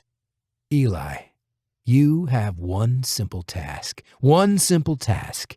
Don't mess it up." He turned away and marched down the hallway with the cables and box. Eli followed, saying in a hushed tone, "But I don't even have a script. Even if I could do it, and I can't, I wouldn't know what to say. What's the scam?" "No scam." Con opened the door to the linen closet, pushed aside stacks of towels, and removed a shelf. "Fine, so I'll go stand in the kitchen and read out whatever Mr. Microwave wants to say to Mr. Quentin." One simple task. With a frustrated sigh, Eli turned and started back to the kitchen. Con banged around in the linen closet. The overhead lights in the whole house flickered. The house had small windows, so despite the bright spring day outside, it was uncomfortably dark inside when the lights went off. The lights flashed again just as he entered the kitchen and brushed against a silk houseplant resting in an alcove. The soft leaves brushed his cheek in a terrifying way. Eli let out a surprised yelp. Mr. Quentin seemed startled by the yelp, but not the lights flashing. The man was completely, utterly blind. Eli stuck his hands in his pockets and looked around the kitchen for more threats. There was just the one silk houseplant, and now he had his eye on it.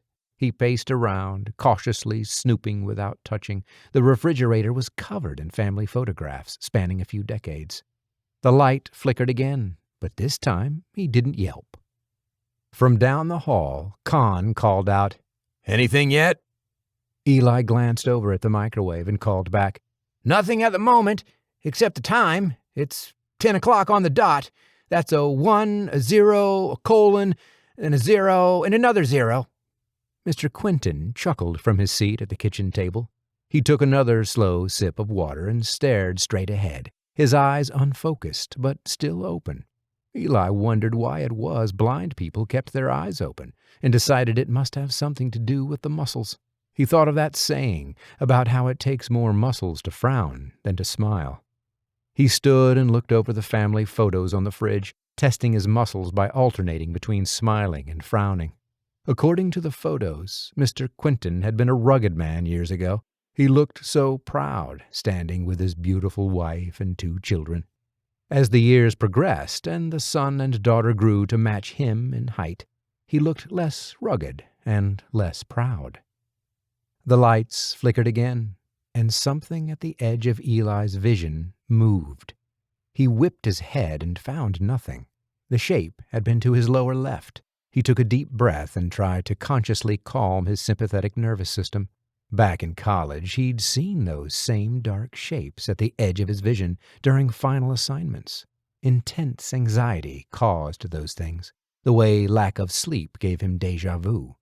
The brain was a computer, and sometimes it just glitched. A good night's sleep was the equivalent of turning it off and on. "How about now?" Con called out. Eli looked over at the microwave. "It says 10:02. Is that all?" Con asked. Eli opened the door of the microwave. The light came on inside. He closed the door. The digital display still showed the time. Mr. Microwave was not asking for a blood sacrifice or even initiating small talk. He refilled Mr. Quentin's water glass and returned to look over the candid photos on the fridge. Something at the back of his mind tickled him, but it was like that sensation you get when you can't remember someone's name, even though you've said it 100 times. That little something stayed at the back of Eli's head for the next 30 minutes. He was aware of the thought, but it was like a chocolate hidden behind the cardboard door of a Christmas advent calendar. If he'd gotten just a little more sleep the night before, Eli might have noticed that the microwave kept displaying the time, even though the power disruptions had caused the clocks on the stove and coffee maker to lose memory and begin flashing 12 o'clock. And if he hadn't been staring out the kitchen window at the fields in the distance, he might have noticed when the microwave displayed a new digital message. "We need to talk." After an hour, Mr. Quentin had drifted off to sleep, his head resting on his forearm on the table. Eli carefully washed the used water glass and returned it to the cupboard, exactly where he'd found it. He checked the microwave and walked down the hall to give Con a report. "It's flashing 12 now," he said. "So's the coffee maker and the stove." Con looked sweaty and frustrated. He had electrical cables and wires strung everywhere. "It should have worked." Eli reached out to touch what looked like a modified vehicle battery. "Don't touch that," Con warned. Annoyed at being bossed around, Eli touched the box anyway.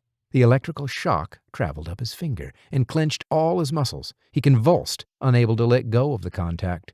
His teeth began to grind together with a squeaking sound. Con very calmly used a pair of silicon-tipped barbecue tongs to pry Eli's hand off the box and then shove him back. Eli collapsed on the hallway floor, gasping for breath. Con had been looking dejected, but this seemed to make him feel better. "I told you not to touch it." "This is total bull." Eli stood up on shaking legs. "I'm going back into the city to get Mr. Quentin a new microwave. You can stay here, trying to burn his house down if you want." "Are you sure you didn't see any message on the digital readout? The ion boosts should have summoned the trapped spirit." "I didn't see anything." "Were you watching the microwave the whole time?" Eli's guts convulsed with what felt like an aftershock from the box. He hadn't been watching the whole time, but he had checked repeatedly. Was that not good enough?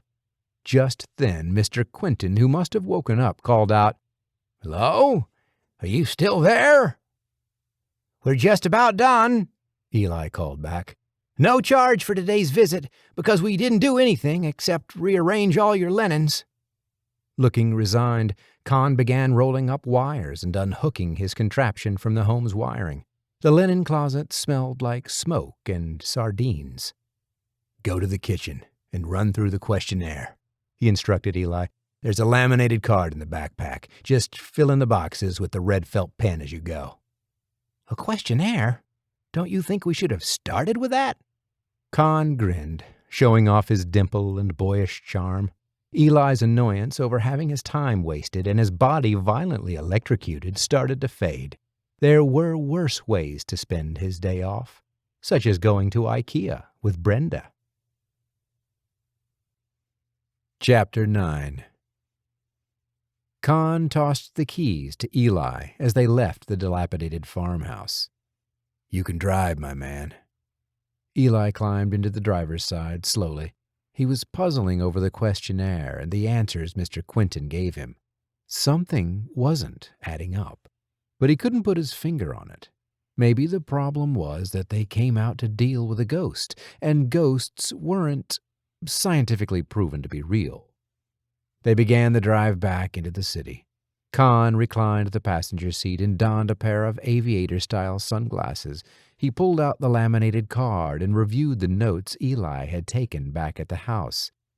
"I hate closing a case like this," Con said gravely. "Let's see. You checked off that the client swears nobody died inside the house or on the grounds. That includes no accidents with farm equipment, not even involving a non-family member. Seems odd to me that a house that old on a farm that big wouldn't have one death associated with it." "I asked the questions, verbatim, all of them." "Could have been something from before the house was built. Early settlers or an ancient burial ground. Old souls shaken out of resting. They can be very angry and confused." Eli got a chill that ran up the back of his spine. "Ooh, scary," he half-joked. "Except there hasn't been any disturbance of the grounds, not beyond a few inches to plow the fields." "If you ask me," Eli offered cautiously. "Sounds like the housekeeper is the source of the problem. She might be a little nuts, or trying to shake him down for more money." He didn't say it, but he silently accused Con of trying to do the same. Con kept looking over the completed questionnaire and confirming the answers Eli had jotted down. The house was no longer connected to the farmland around it, which had been sold off years ago. The man lived a peaceful life, and there'd been no recent changes to explain a haunting. They turned onto the next road, where Eli noticed a familiar sign on the left. It was a horse ranch he'd visited a few times in his youth, where city kids rode rented horses through wooded paths. Many of his classmates only rode the horses past the ridge, where they jumped off, tied the reins to fallen tree branches, and let the horses graze while they enjoyed their contraband. Eli, being a known tattletale, wasn't ever invited to partake. He didn't care, though. He enjoyed riding and didn't mind that his legs would be sore the next day. Muscle soreness meant he was becoming stronger, and he enjoyed the horse ride for the ride itself. As the memory expanded, Eli longed for the touch of a horse's velvet fur under his hands, over those grass-fed muscles shining in the dappled sun. There was no form of sun more beautiful than the kind that streamed through leaves onto a horse's flanks. Con was still talking, but no longer asking questions, just mumbling to himself about the case. Trees whipped by along the sides of the road. As they drew nearer the city outskirts, the van seemed to be more responsive to the gas pedal, like the lazy horses who only wanted to trot when pointed back to the barn. Eli tapped on the steering wheel to distract himself from his longing to wrap his arms around the strong neck of a horse, to inhale the earthly scent of its dried sweat. "You're quiet," Con said. "Just thinking about horses." Con ignored the potential for a topic change. "We're missing something. I could hear most of what he said from where I was down the hall, and it sounded like Mr. Quentin wanted to go live with his daughter and grandkids. He painted a nice picture of moving in with them. Yet here he is, holed up in that old house, like he's waiting for something." "Maybe he's waiting to die and doesn't want to be a bother. Everyone should respect his wishes." Con pulled off his mirrored sunglasses to give Eli a withering glare. "Dark, Eli. Real dark." "You saw the guy. He's like a scarecrow. He probably doesn't have long." "Aside from the blindness, he's in good health." Con scolded, a silent, "You idiot," at the end of his sentence. "There's something else." Eli bristled at Con's tone and responded with sarcasm. "Excuse me." I didn't realize you were a doctor and gave him a full physical examination. I guess when you electrocuted me with your contraption, it must have wiped my memory." "I told you not to touch it, you idiot." "Well, whatever. The old man doesn't want to move, and everyone should respect his decisions. All his decisions. And his dignity." "Nope." Con put the sunglasses back on and crossed his arms. "His daughter probably worries about him constantly. Every night when she goes to bed, she closes her eyes and imagines her elderly father slipping in the tub and breaking a hip, with no one around for miles to hear him call for help." He rolled the window down, then up again, then down. "He's a selfish old bastard, making her worry like that." An idea lit up Eli's brain. "I've got it!" he cried excitedly. "The housekeeper is in cahoots with the daughter. She made up the haunting stuff to try to force him out. I wish I'd figured it out back there. I could have warned him. I'll tell him tomorrow when I bring out the new microwave." "Don't." "You can't stop me. Tomorrow's my day off work, and that's what I'm going to do." "I'll come with you. Valentine's been working on a new booster. That's the thing you stuck your grubby hand on when I told you not to." "Would Valentine come with us?" "You wish." Eli clamped his teeth together and focused on the highway. That settled it. If Valentine wasn't coming, Con wasn't either. Eli would drive the new microwave out himself tomorrow and have another chat with Mr. Quinton. He'd share his thoughts about the old man moving to be with his family, and he'd leave it at that. If a person had an idea for how they wanted to die, that was something Eli respected, something he had to respect.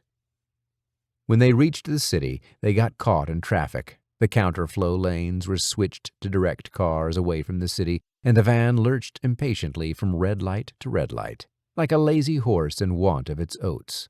Eli hadn't eaten since breakfast, and his mouth perversely salivated at the idea of a bucket of oats. Eli pulled over in front of the ghost hacker's storefront. The drive had been long, yet it had been too fast. Despite their differences, he didn't want to say goodbye to Con. "Wait," he said, right after Con stepped out. Con turned to face him, and in his mirrored sunglasses, Eli saw his own face, his pathetic face. Eli wanted to lay his cards on the table and offer what little he had. Growing up, he'd been a loner, and it wasn't by choice.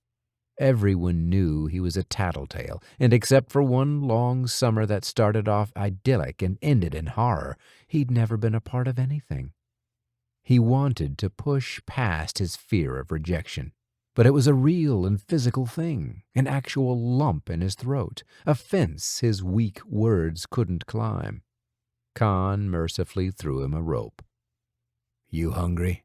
he asked, the invitation to have dinner together implicit. Eli breathed a sigh of relief. "Starving." "There's a diner up the street. Come on. It's not pretty on the outside, or on the inside. The staff's rude, and the food's terrible." Eli nodded to show he was listening, and wondered if this was a test. Rude staff and terrible food. This diner sounded an awful lot like his other alternative of going home to eat with Brenda. Con offered no details about any benefits of the diner that might offset its many flaws. He simply finished with, "I'm going there now. You can come if you want." "Sounds perfect." Eli turned off the van's engine, jumped out, and jogged to catch up with Con. Chapter 10. The diner had classic red vinyl booths and heavy tables that were bolted to the floors. Even the artwork was bolted down, with 4 visible screw heads dotting the corners of every painting. The paintings were of bullfighters, sketched in bright flourishes on a black velvet background. Eli had never seen a restaurant decor so boldly original. He had checked the time on the van's dash, so he knew it was the beginning of the dinner rush. Most restaurants in the neighborhood would be at least half full by now, and the good ones would have a lineup and waiting list. This diner was 2/3 empty. Nobody greeted them at the door, but a standing sign invited them to sit anywhere they wanted. Con led the way to a corner booth where a brunette with a ponytail hunched over a table full of papers. "I get it," Eli said. "You eat here because your sister likes it." "We both eat here because there's never a wait. By the time we realize we're hungry, it's almost too late." Con slid into the booth across from his sister, then patted the seat next to him. He pushed his sunglasses up to nestle in his spiky white hair and gave Eli a look. "Don't even think about parking your butt next to my sister's," his look said. Valentine glanced up and stared right through both of them, as if they weren't even there, then returned to poring over her papers. A waitress walked by and dumped 3 menus on the table without ceremony. Eli turned to ask her about the daily specials, but she was already gone. Valentine smoothed out what looked like a map of the city, then covered it with a layer of tracing paper and began marking the paper with circles and dashes. "Thanks for asking about today's service call," Con said to his sister, wryly. "As it happens, the disturbance was a no-show." He turned to Eli and explained. "In the business, we refer to para-electrical elements as disturbances." "You mean ghosts?" Con winced. "Not all ghosts are para-electrical elements." Valentine chuckled without looking up. "We should have an orientation booklet for the new hires." "I'm not a new hire," Eli said. "I have a job already, delivering packages. It's not much of a career, but my options are limited by—" Valentine looked up again, her pretty, pale green eyes silencing Eli with their beauty. "Limited by what?" she asked. He didn't want to say, not in front of Valentine, or Con for that matter. Eli couldn't lie, except for sarcasm, but he could change the topic. He picked up a menu. "What's good here?" The other two answered in unison. "Nothing." Valentine took his menu away and waved to get the waitress's attention. "3 cheeseburgers and 3 Cokes," she called across the 2/3 empty diner. The woman acknowledged with a wave, shouted the order into the kitchen, and wearily began getting the sodas. Eli looked away for a second, and suddenly the waitress was at their table, slamming down the drinks on the margin of table not covered by Valentine's papers. He rubbed his eyes and wrote off the time glitch as a byproduct of the previous night's oxygen deprivation. Once they were alone again, Eli casually asked, "So, besides the para-electrical elements, what other kinds of ghosts are there?" Con shook his head. "Doesn't matter. We only deal with the wires." Something thumped under the table and he jolted in his seat. "Valentine, what the hell?" "Don't lie to our new friend," she admonished. Eli smiled, filling with sunshine and sparkly butterflies. He was their new friend. Valentine's lovely hands flew over the paperwork and tidied the table by rolling everything into a tube, fastened expertly by the red elastic band she pulled from her ponytail. She shook out her medium brown hair, and Eli had to look away guiltily. "What's your experience level?" she asked him. "Have you been haunted?" Eli held his tongue and prepared his words carefully. "I know someone who reported something like a black cat sitting on her chest. She was terrified. Do you know what something like that might be? Assuming it's not a hallucination." "Interesting." Valentine shook her head, her brown hair framing and reframing her face in ever more breathtaking compositions. The waves of hair also seemed to accentuate her curves below the neck. Not that they needed any help. Eli clutched his jaw with one hand, pretending to be itching his chin, and manually averted his gaze. "Sounds like a kitty wraith," she said. "Feline wraith," Con corrected, "or cat wraith." "Kitty wraith," she giggled. "They're bad kitties, Eli. I don't have much experience with them, but I know they fall halfway between helpful and malevolent." "Do they," Eli's voice cracked, "suffocate people to death?" Valentine sipped her Coke through a straw, then licked away the bead on her lower lip. Eli was staring, but he couldn't stop himself. "Not to death," she answered. "They usually follow lonely people home, where they do stuff to liven things up in the household." Suddenly the waitress was at the table again, dropping huge platters of burgers and fries in front of them. "What kind of stuff?" Eli asked. "And why?" She rolled her pretty green eyes. "I told you why. To liven things up for lonely people. The kiddies think they're helping." Con cleared his throat. Around a mouthful of cheeseburger, he said, "We can't attribute human motivations to the unhuman. What we can do is rehome them into a steel cage." He wiped his mouth with the back of his hand, which only smeared the oil around. "Does your friend want us to make a service call? I'll give him a cut rate for friends of friends." Eli eyed Con warily. Because he didn't yet believe ghosts were scientifically proven, he was almost certain this was part of a con. The Hart siblings were planting ideas into his subconscious, that was all. And even if the so-called cat wraith was real, it supposedly wasn't fatal. The edge of Con's mouth curled up, as though he couldn't keep a straight face any longer, and was on the verge of admitting he gave Eli a business card laced with hallucinogenic powder. "Well?" Con prompted. "Does your friend want a service call?" "That won't be necessary," Eli said. Con shrugged and continued cramming greasy burger into his mouth. "Your friend could put out some catnip," Valentine offered, "and a saucer of milk." Eli's stomach growled. He looked down at the food in front of him. It glistened with oil-based calories. He began to eat, thinking over Valentine's suggestion. Catnip. A saucer of milk. Well, he had been thinking about getting a pet. Chapter 11. After leaving the diner, Eli drove to the department store where he and Brenda shopped regularly for containers. Their apartment was too small and full of too much stuff, but Brenda truly believed they were just a few more plastic boxes away from achieving balance. Eli skirted the container department, treating it like a miniature crashdown zone. The metaphor was apt, because every time Brenda dragged him to the container department, he did seem to lose a nugget of sanity. Just looking up at the sign marking the aisle made him feel like grabbing onto passing shopping carts, to feel the sweet tug at his limbs.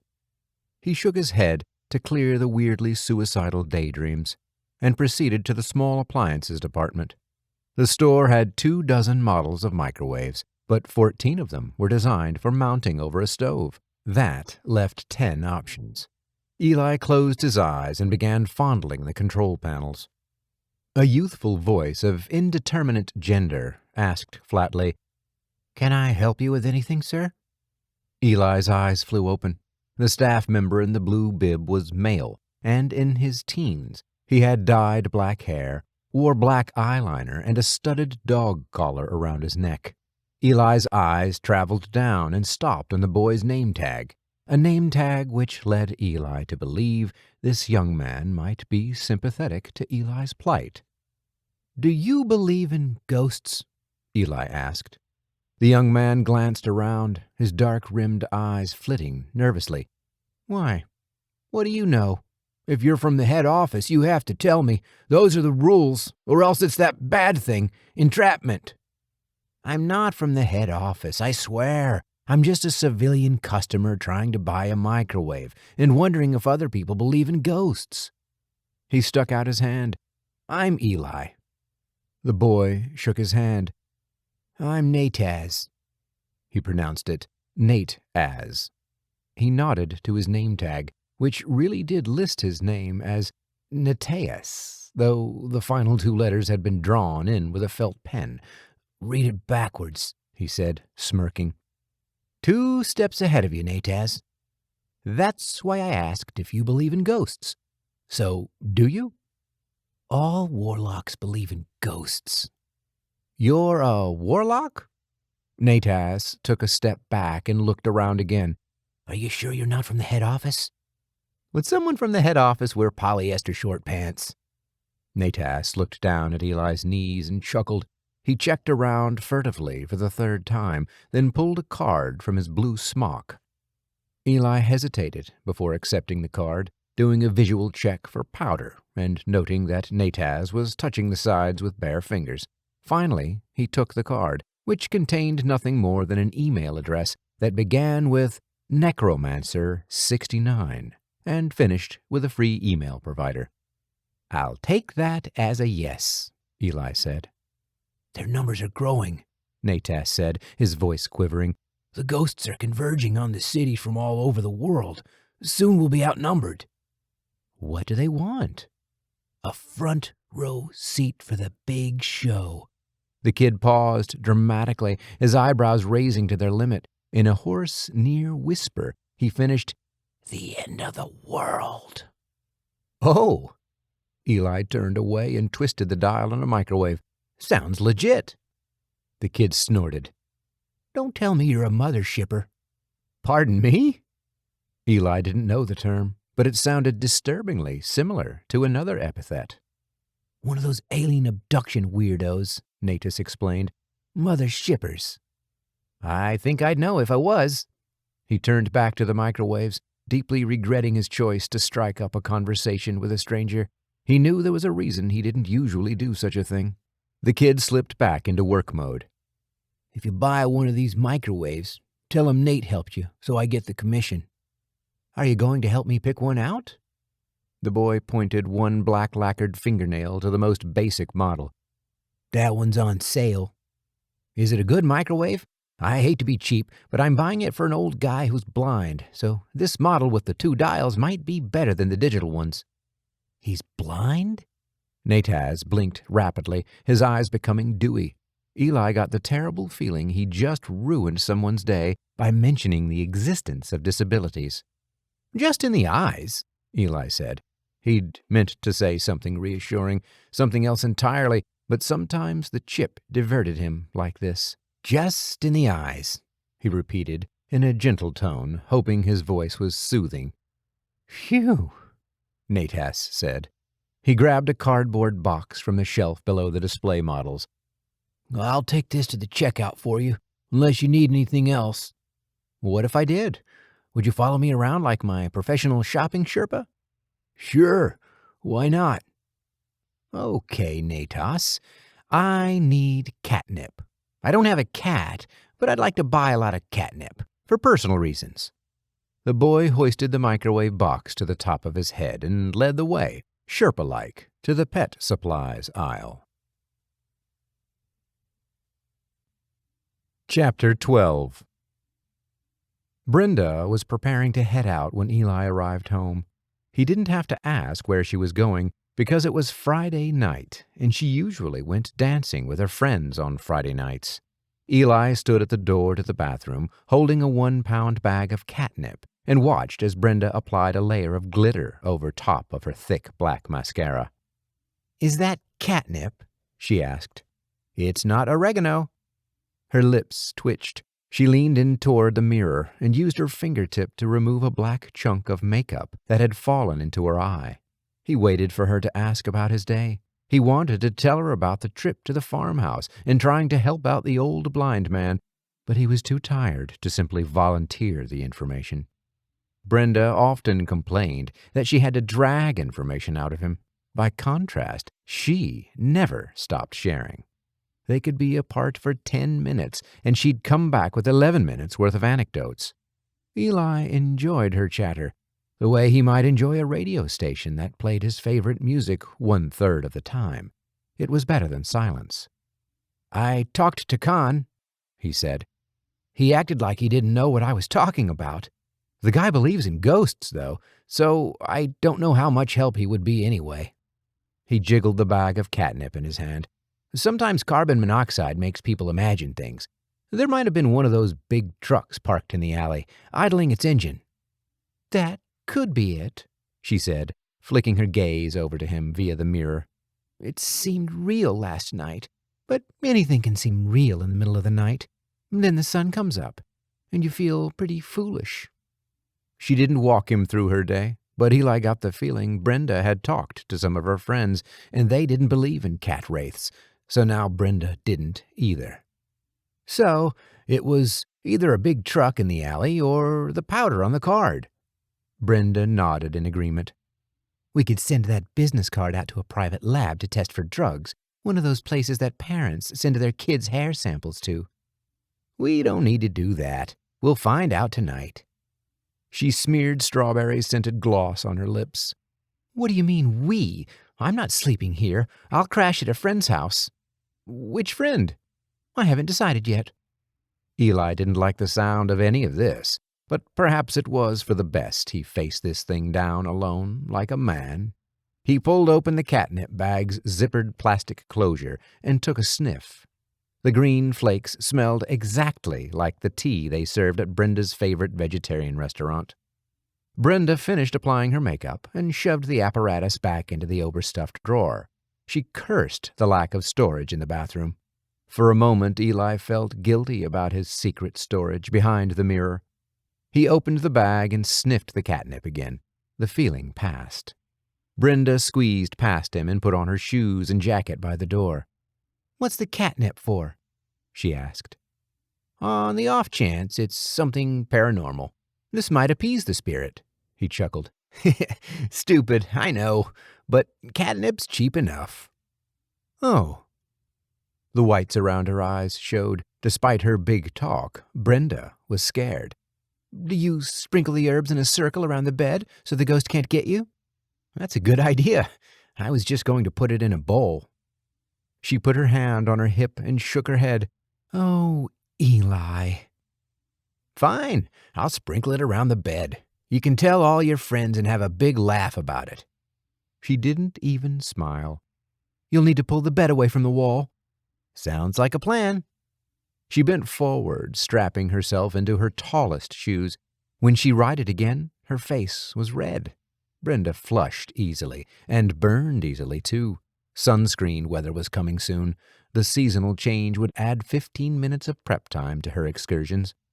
Have fun dancing, he said. She closed the closet door slowly, like she hated to leave. The hallway felt gloomy.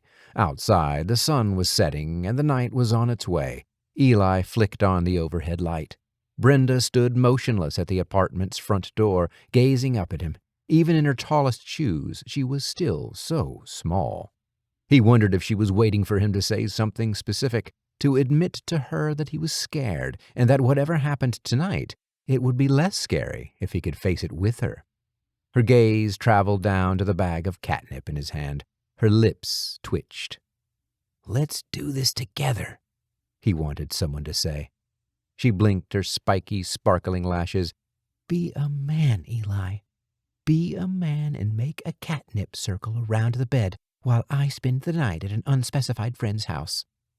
And then she left. The apartment beyond the hallway rapidly grew darker, as if someone was pushing a slider on a control panel. God, perhaps. Eli shivered, like he always did when he thought about God. He walked through the apartment, fastening the chain on the front door, then checking that all the windows were closed and secure. For good measure, he opened all the cupboards and checked for cats that might have climbed the fire escape and snuck in during the day. He found no cats. He turned on the TV and watched some of his favorite shows. The comedies weren't very good, but he laughed out loud at the punchlines, hoping they'd get better with some effort. He wondered how Mr. Quentin was doing right now, and if he'd eaten well. It wasn't much of a mystery to Eli why the old man insisted on staying in his house rather than move in with his family. Humans were stubborn and irrational. These traits only increased with age. Eli knew about stubborn old men. His own father had been 60 when he adopted Eli. There was no regular adoption agency that would have placed a toddler with a 60-year-old single parent, but Eli's case was no regular adoption. There had been anomalies. For one thing, the young boy had shown no verbal skills when he'd first been picked up, rummaging through garbage bins behind a restaurant. Not only couldn't he speak, but he didn't seem to understand a word in any of the languages they tried. Nothing seemed to be physically wrong with his ears or mouth. The child development experts had one diagnosis and then another. To everyone's surprise, within days, he began to speak. Not just a word here and there, but complete subject-verb-object sentences. Soon he was speaking at a level of a 6-year-old, even though his physical size put him at 4. The experts suddenly had new diagnoses. He was a savant, and for one afternoon the unnamed boy delighted in this new word, saying things like, "The savant desires ice cream, immediately," and "The savant would like to check into a better hotel." Couples practically lined up to adopt him. Even in the post-crash-down chaos, there was a waiting list. One attractive couple took the lead as the most qualified. They were in their late 30s, rosy-cheeked and healthy, with no other children. Plus, they owned a horse ranch. The dad loved ice cream, and the mom wanted to teach Eli to play the piano. Everything seemed perfect, until the last minute, when an anonymous tip led investigators to a secret chamber under the couple's house. Subsequently, their ties to a non-traditional religious organization were uncovered. This group believed the unnamed child was the reincarnation of their god, who was not the regular god, but one of those ancient creatures who slumbered under the sea. The cult's exact plans for the child were not entirely clear, but the rosy-cheeked couple did possess an alarming number of ceremonial daggers. When news of the couple's arrest got out, 3 bombs were set off throughout the city, and the cult claimed responsibility. Some people said it was a coincidence, just one of the many crazy things that happened post-crashdown, but orders and paperwork began moving. The boy, who was dubbed Eli by that point, was declared a national security threat. Eli was issued the smallest size of orange prison coveralls, the size designated for little persons, and transferred to a maximum security holding facility at an undisclosed location.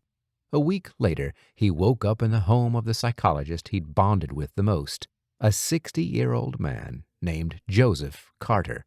Even though Joseph wasn't more than a quarter Italian, some people had taken to calling him Giuseppe, and then Geppetto, because he had snowy white hair and looked like the toy maker from the fairy tale about Pinocchio. Despite the obvious parallels, Eli's father never once referred to Eli as Pinocchio, not even as a joke. After he died, Eli regretted that he never made the joke himself either. Not knowing his own history, Eli did feel a little like a wooden puppet come to life.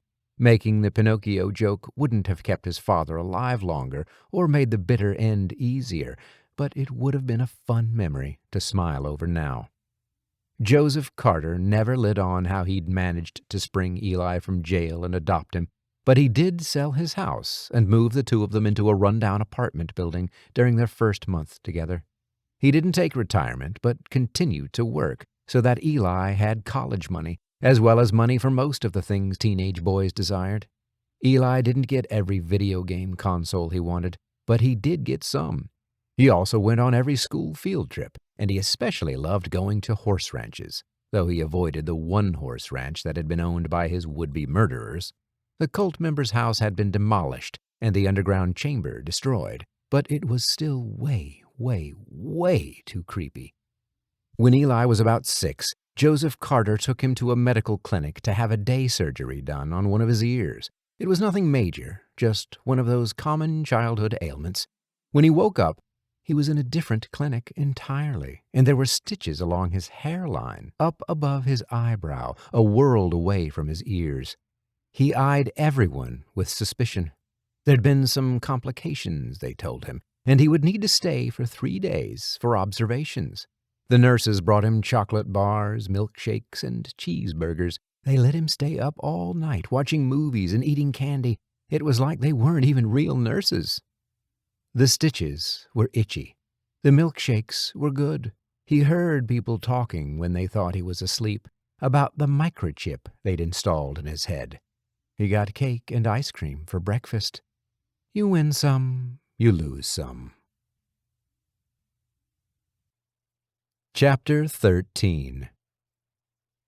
Eli watched his regular Friday night TV shows, but he didn't enjoy them. As the time drew nearer midnight, Eli's bedtime, as set by Brenda, Eli felt his dread rising. At 11:30, he went into the bedroom, pulled the bed away from the wall, and sprinkled the catnip around it in a circle.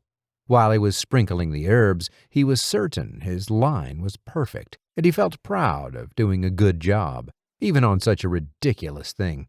When it was done, and he stood back, his pride evaporated. Drunken monkeys could have done a better job. He messed around with the catnip boundary using his hands, but only made it worse. At the stroke of midnight, he stepped over the wobbly oval and climbed under the covers. He waited for sleep. He waited for 45 minutes. He promised himself that he would wash the dishes if he was still awake in 15 minutes. That didn't work, even though it usually did. He climbed out of bed and washed the dishes. He made himself toast with peanut butter and washed it down with hot milk, heated in the microwave.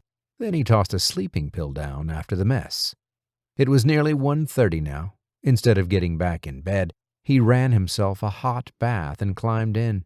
He lined his plastic alien soldiers along the ledges and talked to them about his feelings, just like a crazy person would.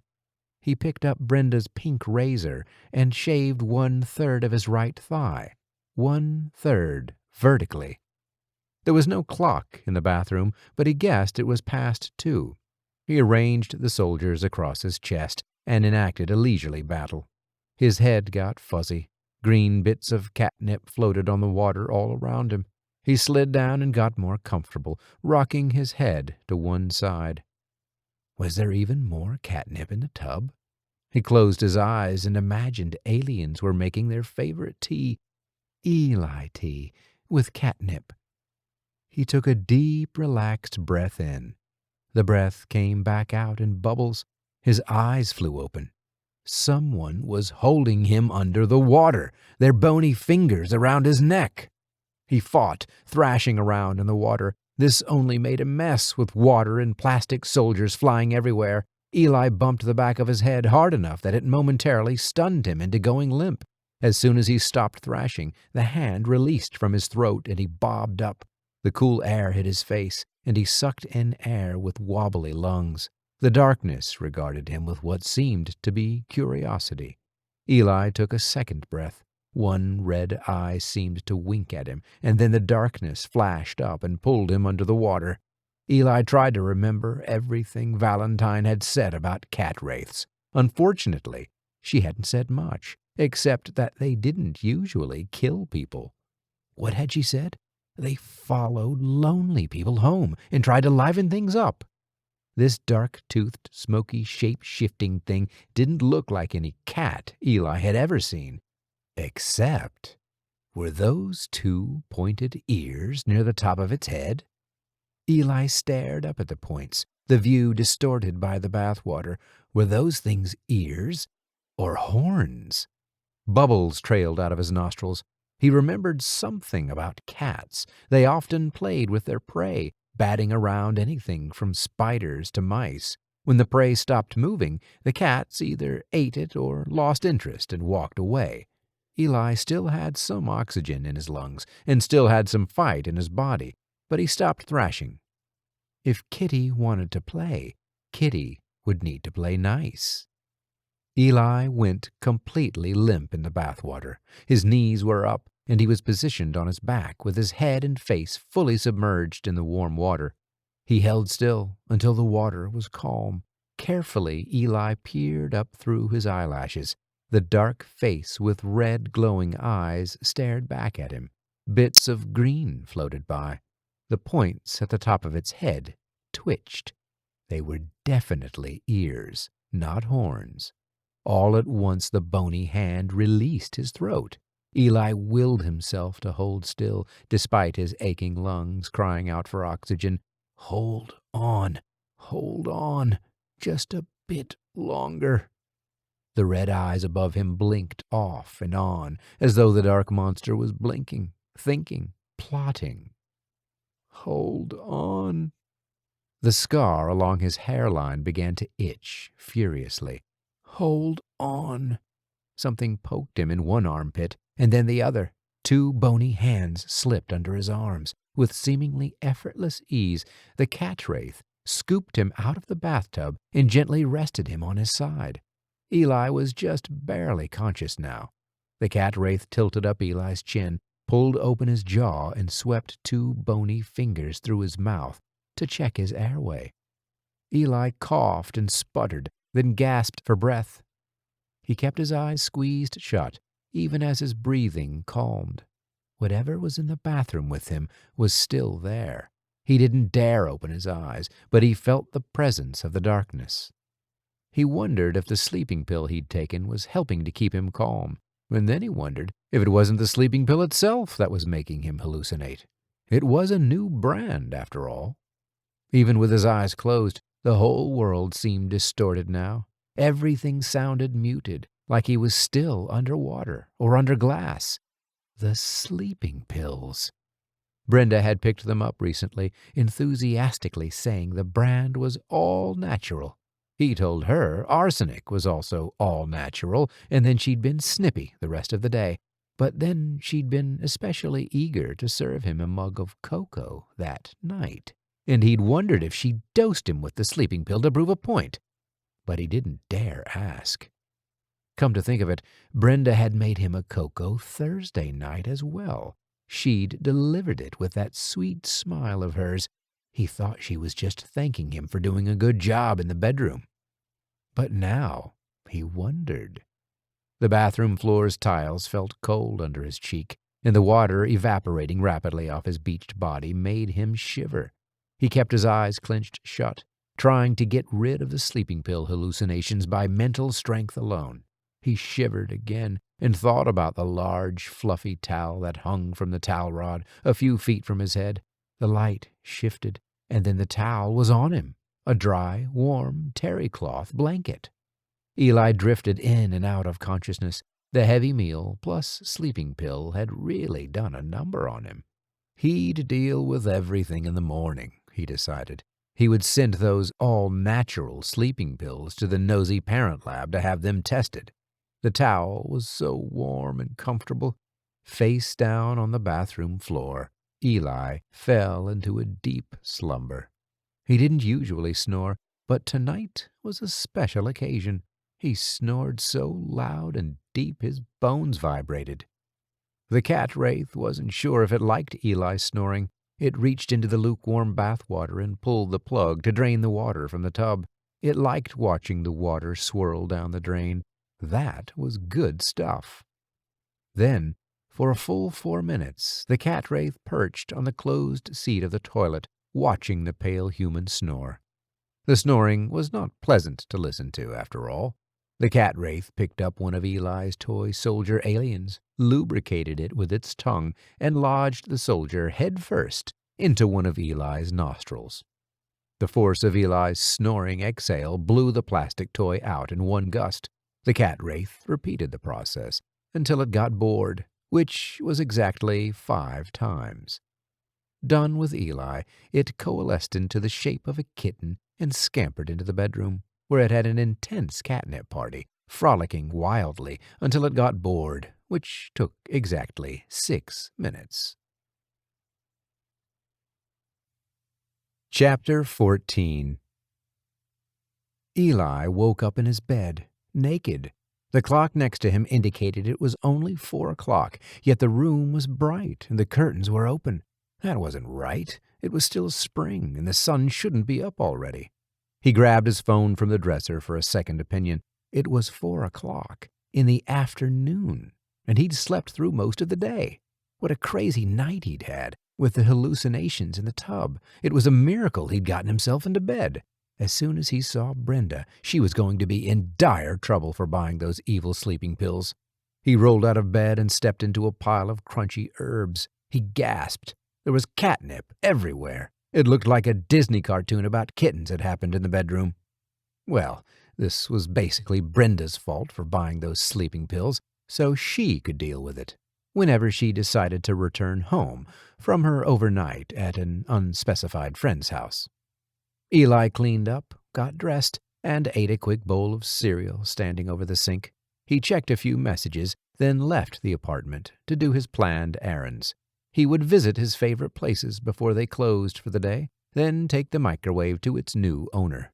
Not a bad way to spend a Saturday. On the drive out to Mr. Quinton's farmhouse, Eli turned up the music and sang along with an old Bruce Springsteen song. After 2 rough nights, Eli felt like he finally got Bruce Springsteen. He got it in every cell of his body.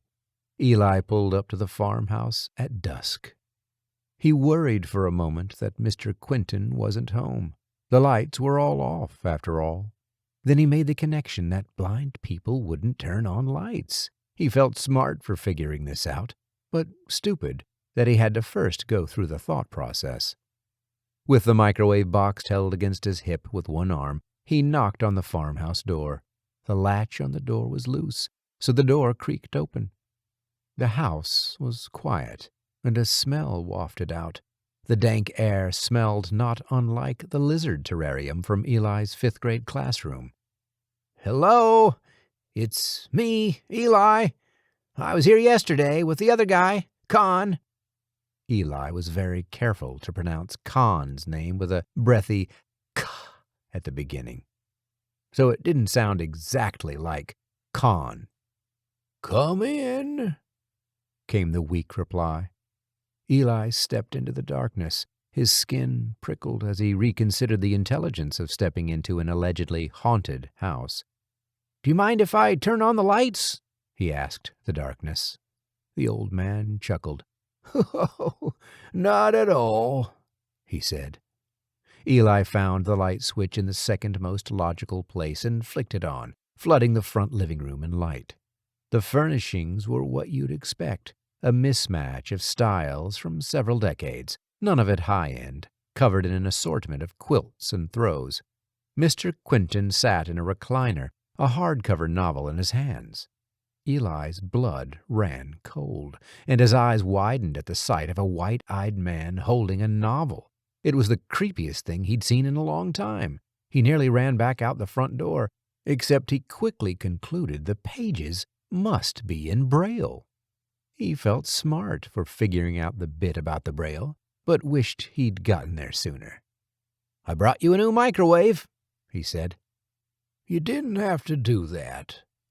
"I just wanted to do something nice for you," Eli said, and it was the plain and simple truth. Something dark moved at the corner of his vision. He snapped his head, but nothing was there. A dark feeling reached into his chest and tugged him toward the kitchen. "I guess I'll set the new one up for you," he said. "I'll pay you for it. Just send me the bill. A housekeeper opens my mail." Eli was already in the kitchen. "I could do that," he called over his shoulder. He could, but he wouldn't. Eli approached the allegedly haunted microwave. It flashed 12 o'clock over and over. Real scary. He reached behind it to yank out the cord. The plug wouldn't come out easily. He wondered if Con's power surges had fused the plug and wiring together. He wished he knew something about electricity. The plug still wouldn't come out, so Eli cursed it verbally. The plug came loose at once. So that was it, he mused. You had to talk nasty to it. Dirty little microwave. He hoisted it off the counter, groaning from the effort. The appliance was heavy, supernaturally heavy. Again, something moved at the edge of his vision. It seemed to pause, waiting to get his attention before darting away down the hallway. He dumped the old microwave on the kitchen table, then began unboxing the new one. When he slid it into place, the gleaming white surface put the rest of the kitchen to shame. Mr. Quinton shuffled in, and Eli gave him a quick tutorial on the 2 dials. The top one was the intensity, and the lower was the timer. They ran it a few times for practice. "That's a nice ding," Mr. Quinton said after the 3rd test run. "Can I heat you up anything? Have you had dinner?" Mr. Quinton gazed through him and ignored Eli's offer. "What will you do with the other one?" "I'll take it away." The old man stepped back over to the table, keeping his thin body between Eli and the old microwave. "You don't have to do that." His voice stretched low and thin. like a weathered elastic band on the verge of disintegrating. "But I can't leave it here, in your way." "You can put it in." He stopped talking. "In storage?" Eli offered. This was a farm, after all, so he imagined there were some barns or other buildings where he could stow the thing. He hated the idea of lugging the heavy microwave further than the van, but he did come out here to be nice. Mr. Quinton's lips moved without words for a moment before he said, "There's a room down the hall." Eli's ears began to ring. A room down the hall. The shape darted through the kitchen again and down the hall. The ringing in his ears rose up like a wave about to crash. "Sure," Eli said. Crossing over to the table, he placed his hands either side of the machine. One side felt hot, the other cool. He yanked his hands away and wiped them on his jeans. "Do you need a hand?" Mr. Quinton asked. "Just a glass of water, maybe. It was a long drive." He coughed into his fist and turned to avoid looking at the hallway. Mr. Quinton went to the cupboards and grabbed 2 glasses easily, then filled them with tap water. He knew his kitchen layout well, and only the angle of his chin gave away the fact he couldn't see. Eli wanted to ask how long the man had been blind, but it seemed impolite to inquire directly. He sipped his water and took a side road. "So, Braille, huh? I would think you'd listen to audiobooks." "I started learning Braille 20 years ago, when my sight started to go. I do like my TV shows, especially the cops and robbers ones with the scientists, but when it comes to books, I don't like having those voices in my head. I prefer the quiet at night." The dark shape at the edge of Eli's vision skittered by again. This time he chased after it with his eyes in a curious manner. Standing in the kitchen like this, talking over a glass of water with Mr. Quinton had put him at ease. Eli asked about the book Mr. Quinton was reading, and they began to talk about their favorite authors. He was reminded of those casual late-night chats with his father. In hindsight, there hadn't been enough of those chats. Whenever Eli returned home from school and was asked about his day, no stories sprang to mind ready to tell. But at night, when his ears picked up sounds better and the world didn't feel so large around him, Eli would open up. The stories about his day would flow. Typically, he was stalling for time before going to bed, but that didn't make those midnight chats any less enjoyable at the time, or any less precious now. Eli often thought about vacations and how they weren't what people really wanted. Getting on a plane and flying to a tropical island had its appeal, sure, but what he really wanted was to fly back through time and revisit one of those moments in the past. Not a birthday or special event, but a regular evening, maybe a Wednesday. Sometimes Eli became aware of these special, ordinary moments while they were happening. He would feel a pulling inside himself, the psychic tickle of being observed. It was him, in the future, looking back at this ordinary moment with so much longing, it created a bond that stretched through time between those points. He felt these moments less and less as he aged, but he felt one now in this old farmhouse kitchen, which didn't smell so bad once you got used to it. If he could go back, he would ask his father's forgiveness for what happened in the zone. The group's leader, Falcon, kept turning and looking back from his seat at the wheel. He glared at Eli with deep, dark eyes, daring him to speak up and protest their plan to drive around the fenced-off zone until dawn. Eli crossed his arms and hunched his shoulders together, trying to take up less width in the back seat of Falcon's car, where he was crammed between 2 other teenagers.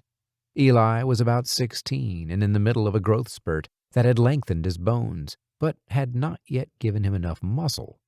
At night, his legs ached and kept him awake, but he was glad for it, because he wanted to be tall.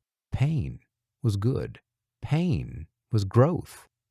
Falcon got bored of glaring at Eli and started shoulder-punching the boy up front with him. "What are you waiting for? Get out the party favors! Crasher lover! Crasher baby!" "Shut up!" said the other boy, an amiable, athletic blonde named Mike. According to gossip at the high school, Mike's mother had disappeared a year earlier. She left a note to say she hadn't been kidnapped and that they shouldn't look for her. She said she was sorry. People did that sometimes. Before the crashdown, people used to step in front of commuter trains or take that big belly flop off a bridge, the kind that splits your clothes and skin on impact, so your body disgorges its organs the way a woman dumps out the contents of her purse. Everyone knew about Mike's mother, even though they never talked about it with him. She had made a list and gone to run her final errands. She returned some clothes she hadn't worn, dropped off the mail, and then took the car to the garage for an oil change. The garage was near the zone, and Mike's mother finished her day's errands by entering the zone on foot. If she hadn't been eaten within the first month, as many were, surely now she was one of them. Eli had almost forgotten about Mike's mother. He liked Mike and didn't want to think about such an awful thing. But now he couldn't stop thinking about Mike's mother, making small talk with the mechanics at the garage, letting them be the last humans she spoke to, and not her family. Eli felt claustrophobic in the back of the car. Falcon turned left and then right with purpose. They weren't cruising aimlessly, but heading for a planned destination. Silently, Eli came to the horrifying realization that tonight the darkness would run deep. Either Mike didn't know yet, or he was good at hiding it. He kept grinning and shoulder-punched Falcon right back. He insulted Falcon's face, his lineage, and even his car. As the two of them tousled, the car wandered crookedly along a garbage-strewn street, and the boys on either side of Eli joined in the fray, throwing insults and messing with each other's hair. Mike opened the backpack he'd brought and handed out warm bottles of beer and leftover Halloween candy. Then he took out a single egg salad sandwich and ate it while everyone complained about the smell. Falcon didn't say a word as he pulled up in front of a 3-story building. He yanked the keys from the ignition dramatically, and the car coughed and bucked itself to sleep. Falcon liked to pretend the car itself was possessed, when in fact it had a faulty carburetor. That mechanical fact didn't take away from the excitement of the trick. "What are we doing here?" Eli asked. "You guys said we were just going to keep driving all night. Are you low on gas? I've got a few bucks on me." Falcon ran his hand through his glossy black hair and eyed Eli through the rear-view mirror. "Shut up, tattletale," Eli replied. "If you don't want a person to know you did something, you shouldn't do it." "A person?" Falcon spat. "You're not a person, Eli Carter. You're one of those vegetables they grow under glass. You're a pumpkin.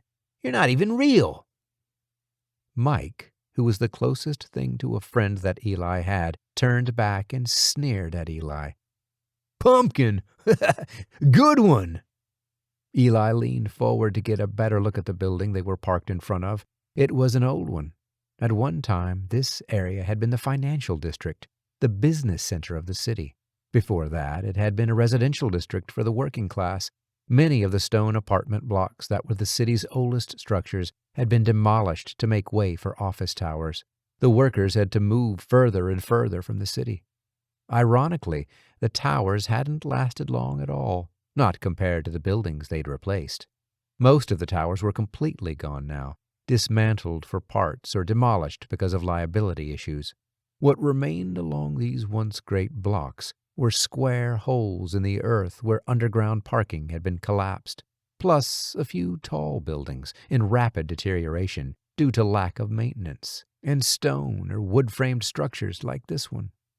These old buildings would sometimes burn, but they were spaced apart enough that fires remained isolated. The zone wasn't pretty, but it wasn't as awful as Eli had imagined. He'd never been inside the boundary before because of the promise he'd made. Now, as the seconds ticked by, he felt the insanity of the zone sinking in, and he felt worse and worse about breaking his promise. "Hey, why are we stopped?" Mike asked. "You'll see," Falcon said. Eli knew why they were stopped. He didn't have any first-hand experience, but he wasn't stupid. The building was, for lack of a better term, a bordello. Business had likely slowed since the fences went up and restricted visitors to foot traffic only. But the place seemed to be doing some business. The generators were running, and the lights were on. Red lights. "I want to go home," Eli said. Falcon pushed open his door, letting a damp chill rush into the vehicle. "Too bad, pumpkin," Falcon said. Everyone else jumped out of the car. They huddled together at the building's entrance, formulating their plan. Eli stayed where he was, in the car. They couldn't make him go in there. He checked that the windows were closed and locked all the doors. Through the glass, he heard Falcon yell, "Good idea, Eli. You stay with the car and keep an eye on the party favors." He used rude hand gestures to make some suggestions for passing the time. Eli crossed his arms against the chill and slid down in the seat. He yawned theatrically and closed his eyes halfway, pretending to be on the way to a nap. He tilted up his chin and watched through his eyelashes as a female crasher came out of the front door and approached the four boys. Their bravado seemed to disappear in her presence. To Eli, she looked like a half-dressed schoolteacher, surprised by a fire alarm on her way to her job. She wore a pencil skirt, mismatched shoes, and no shirt over her black bra. He couldn't hear her from inside the car, but she probably wasn't saying much. Most crashers didn't speak. Their vocal cords remained intact, but the desire or ability to talk simply disappeared over time as they drifted away. She dug through a grocery bag Falcon handed her, then waved them into the building. For the next hour, Eli tried to sleep and tried to think about anything other than what was going on right in front of him. A few crashers wandered by the car and looked in at the boy curiously, fondling the door's handles before shuffling on. Eli did manage to fall asleep. He awoke with a start when the car's door rattled. He swore at Falcon, sleepily assuming the boys were surrounding the car, but it was just another crasher who ran off at the sound of Eli cursing. Now Eli's bladder was full, and the urge to return home was overwhelming. Still cursing Falcon, he swung open the car door and stomped up to the building's door. It wasn't locked, so he went right in. The foyer was full of garbage, but the stairs were clear enough to reveal swirling red carpet. He heard voices and then followed them up, all the way to the third floor. As he walked down the third-floor hallway, he tried not to notice the way the entire building shook under his feet and swayed from side to side. One thing the crashers liked to do was dismantle things, including walls, structural walls. Eli walked slowly past closed doors, listening. One door opened just as he approached. Falcon appeared in the doorway. He wore jeans but no shirt, and his torso gleamed with sweat. His body was wiry, his chest slightly concave, and dotted with hairs even blacker than the ones on his head. "Go get Mike for me," Falcon ordered. He didn't seem at all surprised to see Eli standing there. "I thought he was with you," Eli replied. Falcon jerked his chin at the door across the hall. "He's in there.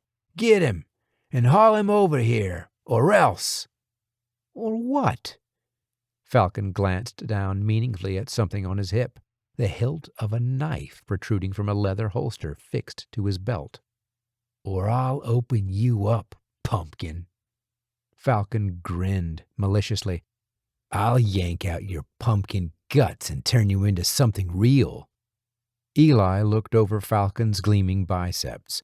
He wasn't scared so much as he was generally uneasy and wanting to go home. Every hour in the zone diminished brain function, and already his will to argue was slipping away. So he knocked and then opened the door across the hall.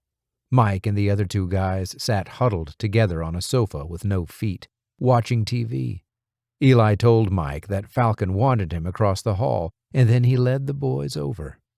Before he stepped into Falcon's room, he knew what he was going to find. He hoped that the woman wouldn't be Mike's mother, but simply someone who looked like her. He hoped for that, but hoping never made anything true. When Mike saw the non-human entity that had once been his mother, Naked and sweating on a filthy mattress next to Falcon, he dropped to his knees. Eli heard the sickening crack of those knees hitting the bare wood floor, and he would hear that sound over and over again for years.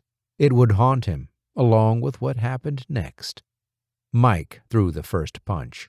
The other boys reacted in confusion. Hours spent within the zone had already dulled their minds, and they began hitting each other, yelling over some months-old grudge. What passed for security in the building arrived and joined in the fray. Eli kept his head down, grabbed Falcon by the arm, and dragged him away. Falcon grabbed Mike, who grabbed one of the other boys, and so on. The 5 of them exited the building holding hands, like little kids on a field trip. Falcon's eyes were both swelling shut already. He couldn't drive, and he couldn't stop laughing. The sick bastard was having the time of his life. Eli took the keys and thought about leaving Falcon there, but he didn't see how that would make anything better. Eli drove the car, and they left through the same hole in the fence where they'd come in. Eli was speeding and nearly sideswiped a police cruiser. Eli didn't have his driver's license or a good enough excuse for the officer who pulled them over.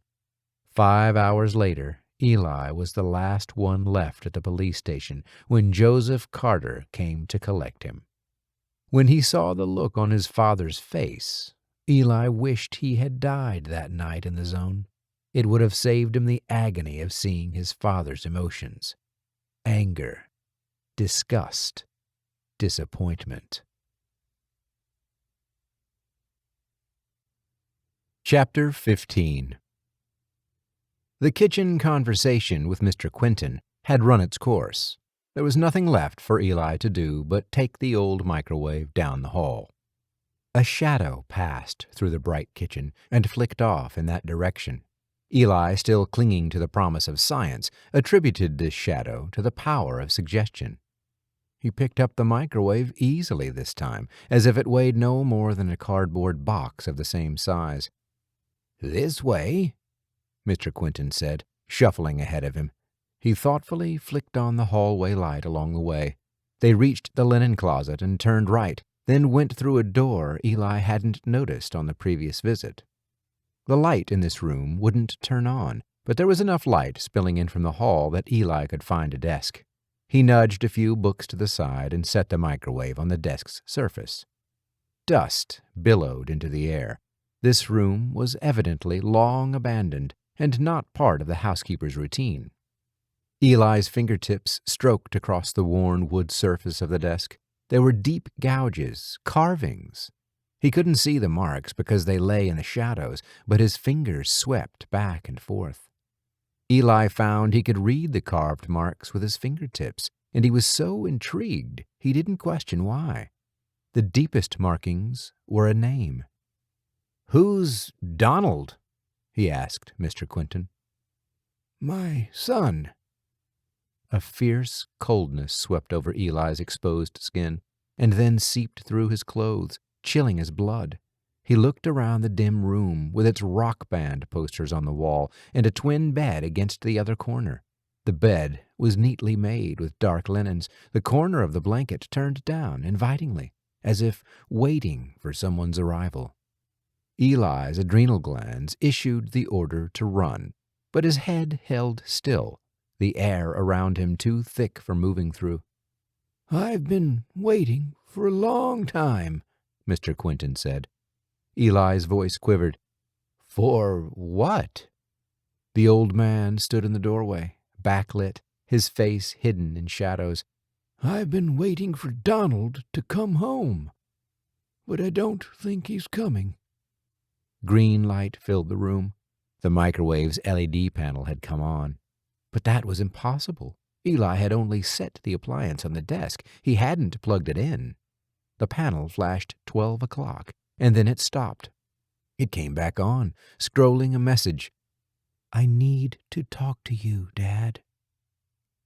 Mr. Quentin seemed to sense a change in the room and asked, "What is it?" A calm feeling washed over Eli. He was here for a reason, and now it was time for him to play his part. Eli said, "There's a message for you." Should I read it?" There was a long pause, and then, "Please."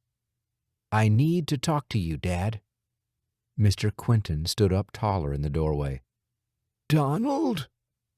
Eli's heart was pounding, and his ears were ringing, but those were just physical things. Above it all, he felt so calm. He was here, and also somewhere else. He continued to read the words, acting as a conduit for something he did not understand. "Dad, it was me who burned down the chicken shed." At this, Mr. Quentin chuckled. "Donnie, I knew it was you all along. I would have said as much, but you punished yourself more than I ever could have. I always did go easy on you and your sister. I went wrong more than I went right." "You didn't do anything wrong. We were the ones who screwed up. Mostly me." "You did have a nose for trouble." The panel was blank for a moment. Then Eli continued reading the next string of letters, which was just one word. "Dad?" The reply came hesitantly. "Yes, you can tell me anything, Donnie. I love you, no matter what." "Dad, I'm not going to come home." "Why's that?" "Something happened. It happened a long time ago, and that's why I never returned your calls or answered your letters." "I understand," Mr. Quentin said. Softly, as an aside to Eli, he said, "What people say is true. Not knowing is the worst part." "You have to stop waiting for me," Donnie said, through Eli's mouth. "A father can never give up." "Dad?" He sounded so young. "Yes." He sounded so sad. "I am truly sorry for all the times I let you down, all the times I disappointed you." "I'm not sorry at all, son. You weren't always perfect, but whenever you did wrong, you knew it. You felt it, and you learned. That was how you learned to be a man." His head nodded down, and he clutched the edge of the doorway for balance. "I know sometimes I was quick to anger, but no matter what you felt or thought you saw, I was never disappointed in you. You were only learning. Every day I loved you more." "I have to go, Dad." "You're not coming back?" "Please, go. Move in with Danica and her family. You won't be a burden, I promise. They need you as much as you need them." "I don't want to be any fuss." "Dad, if you don't go, I'll make you go." The light overhead, the one that had been burned out, crackled noisily and flashed the room in light before sizzling back off. "I guess that settles it," Mr. Quentin said with a sigh. They were in darkness again. Donnie stopped speaking and crossed the room to the doorway. Eli crossed the room somewhere else, toward his own father. "I'm sorry I disappointed you." The son reached the father and was swept into his arms. "I was never disappointed in you. You were only learning. Every day I loved you more." Chapter 16.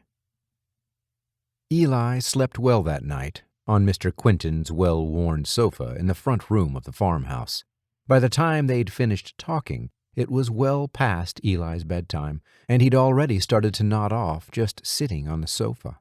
Before he could put up too much fuss, he already had a fresh pillow laid out for his head and a soft quilt pulled over him. Eli dreamed of a snowy white cat that glowed from within. He knew that wherever his father was, he was at peace. Eli finally understood the look he'd seen in his father's eyes that night at the police station. It wasn't disappointment or anger. It was just growing pains. In the morning, Eli awoke to the scent of fresh coffee brewing. He found Mr. Quentin in the kitchen cooking breakfast. Eli watched, fascinated, as the man cracked eggs and scrambled them by touch alone. "How do you know when they're cooked?" he asked. Mr. Quentin smiled. The texture and the smell changes. He served up the eggs with toast. I haven't made eggs in a long time, Eli. Most mornings I don't have an appetite. I usually force some cereal down around lunchtime. Today is different. I'm hungry. I'm glad to hear that. Eli took a sip of the coffee. He didn't normally drink this stuff, but he didn't want to be rude to his host. It tasted about how he expected. Have you given any more thought to moving in with your daughter? I could give you a ride to the bus station or the airport. Sure. Eli munched on the toast, ignoring the fleck of green mold at the edge. He'd eaten mold before, and it hadn't killed him. I'll leave you my phone number, Eli said. Sure. Mr. Quentin consumed his breakfast in huge, ravenous bites. The food seemed to already be putting color in his cheeks. Of course, I don't know how to poke all those braille dots, Eli said, lightheartedly. I'd hate to think I was writing my phone number and it turns out to be a swear word or something. Mr. Quentin laughed, a beautiful sound that filled the kitchen with life. When he stopped laughing, he wiped a tear from the edge of his eye. Actually, if you don't mind helping me put a suitcase together, I'll leave with you today. Today? Oh, sure, I guess so. Eli felt the enormous weight of someone taking his suggestion seriously. He breathed deeply as it settled on his shoulders. He'd always wanted to help people, to make a difference in their lives. In high school, he'd had long talks with the career counselor about the path he might take in life. What Eli didn't realize at the time was that being able to lie was a requirement for almost any career, and not just the ones with a bad reputation. He knew he couldn't be a politician. That one was obvious. But it turned out many interesting careers that seemed honest enough also depended heavily on the ability to at least tell white lies, or exaggerate. Eli briefly toyed with the idea of becoming a psychologist, like his father, but his short stint as a peer counselor at the high school put a bullet in that dream. A cute girl named Heidi came to see him about some homework problems and time management issues. He'd been reading the DSM the night before and diagnosed her with borderline personality disorder on the spot. To her face. That's all I need, she howled through her tears as she stormed out of the office. Eli regarded this as a therapeutic breakthrough. For a moment, he imagined an illustrious career ahead of him as the tough love psychologist who didn't pull any punches. He'd be rich, maybe famous. He could license his life story for a TV series. Then Heidi's parents contacted the school.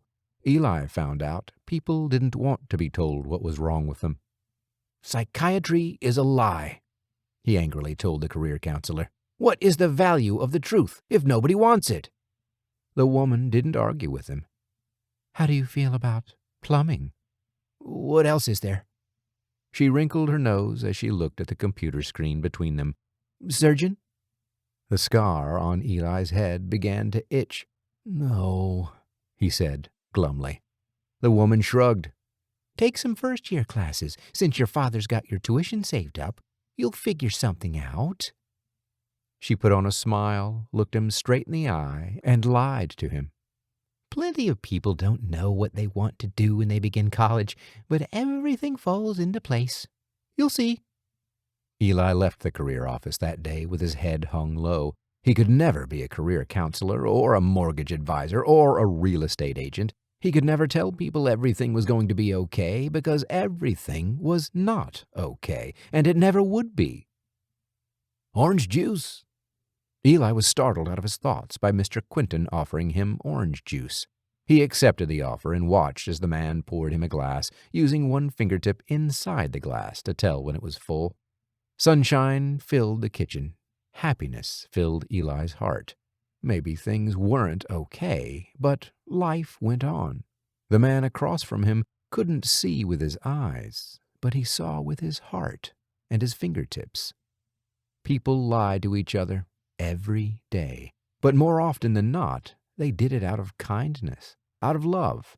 If everyone just agreed to pretend that everything was fine, maybe that created a new truth. Eli wanted to live in that new world.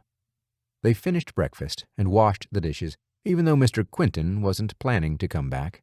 Eli wrote a note for the housekeeper, asking her to take away whatever food she wanted and throw out the rest.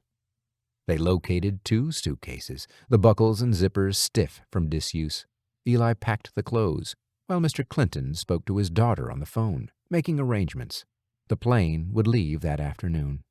Eli couldn't hear the exact words she was saying, but she sounded overjoyed. After the packing was done, Eli led Mr. Quentin to the van, loaded up his suitcases, and drove him all the way to the airport. When they reached the terminal, Mr. Quentin insisted he could make the rest of the journey himself, but Eli wouldn't hear of it. They checked the suitcases and did some shopping. With Eli's assistance, Mr. Quentin purchased some stuffed animals to bring to his grandchildren. When it was finally time for the 2 to part ways, Eli wanted to say he had dust in his eyes, but he couldn't, so he only said goodbye. Chapter 17. Instead of returning to his apartment, Eli drove from the airport to the ghost hacker's storefront. He rehearsed what he would say. "Hello, Con and Valentine. I have some information to add to Mr. Quentin's file as an addendum." An addendum. Was that the right word? He didn't know. To his disappointment, the door was locked and the interior was completely dark. There were no hours posted on the door, but it made sense they'd be closed on a Sunday. Eli turned to walk back to the van, but stopped when a black cat ran across his path and darted off down the street. He did a double-take. The cat turned into a puff of smoke and dissipated. Eli stared down the street, and thoughts of the diner came to mind. He was hungry for dinner, and he was almost certain he'd find Con and Valentine there. He walked down the street, into the diner, and went straight to the booth where they were seated. They glanced up, briefly, then turned their attention back to the papers on the table. Neither seemed surprised to see him there. Con slid over on the red vinyl booth and patted the seat next to him.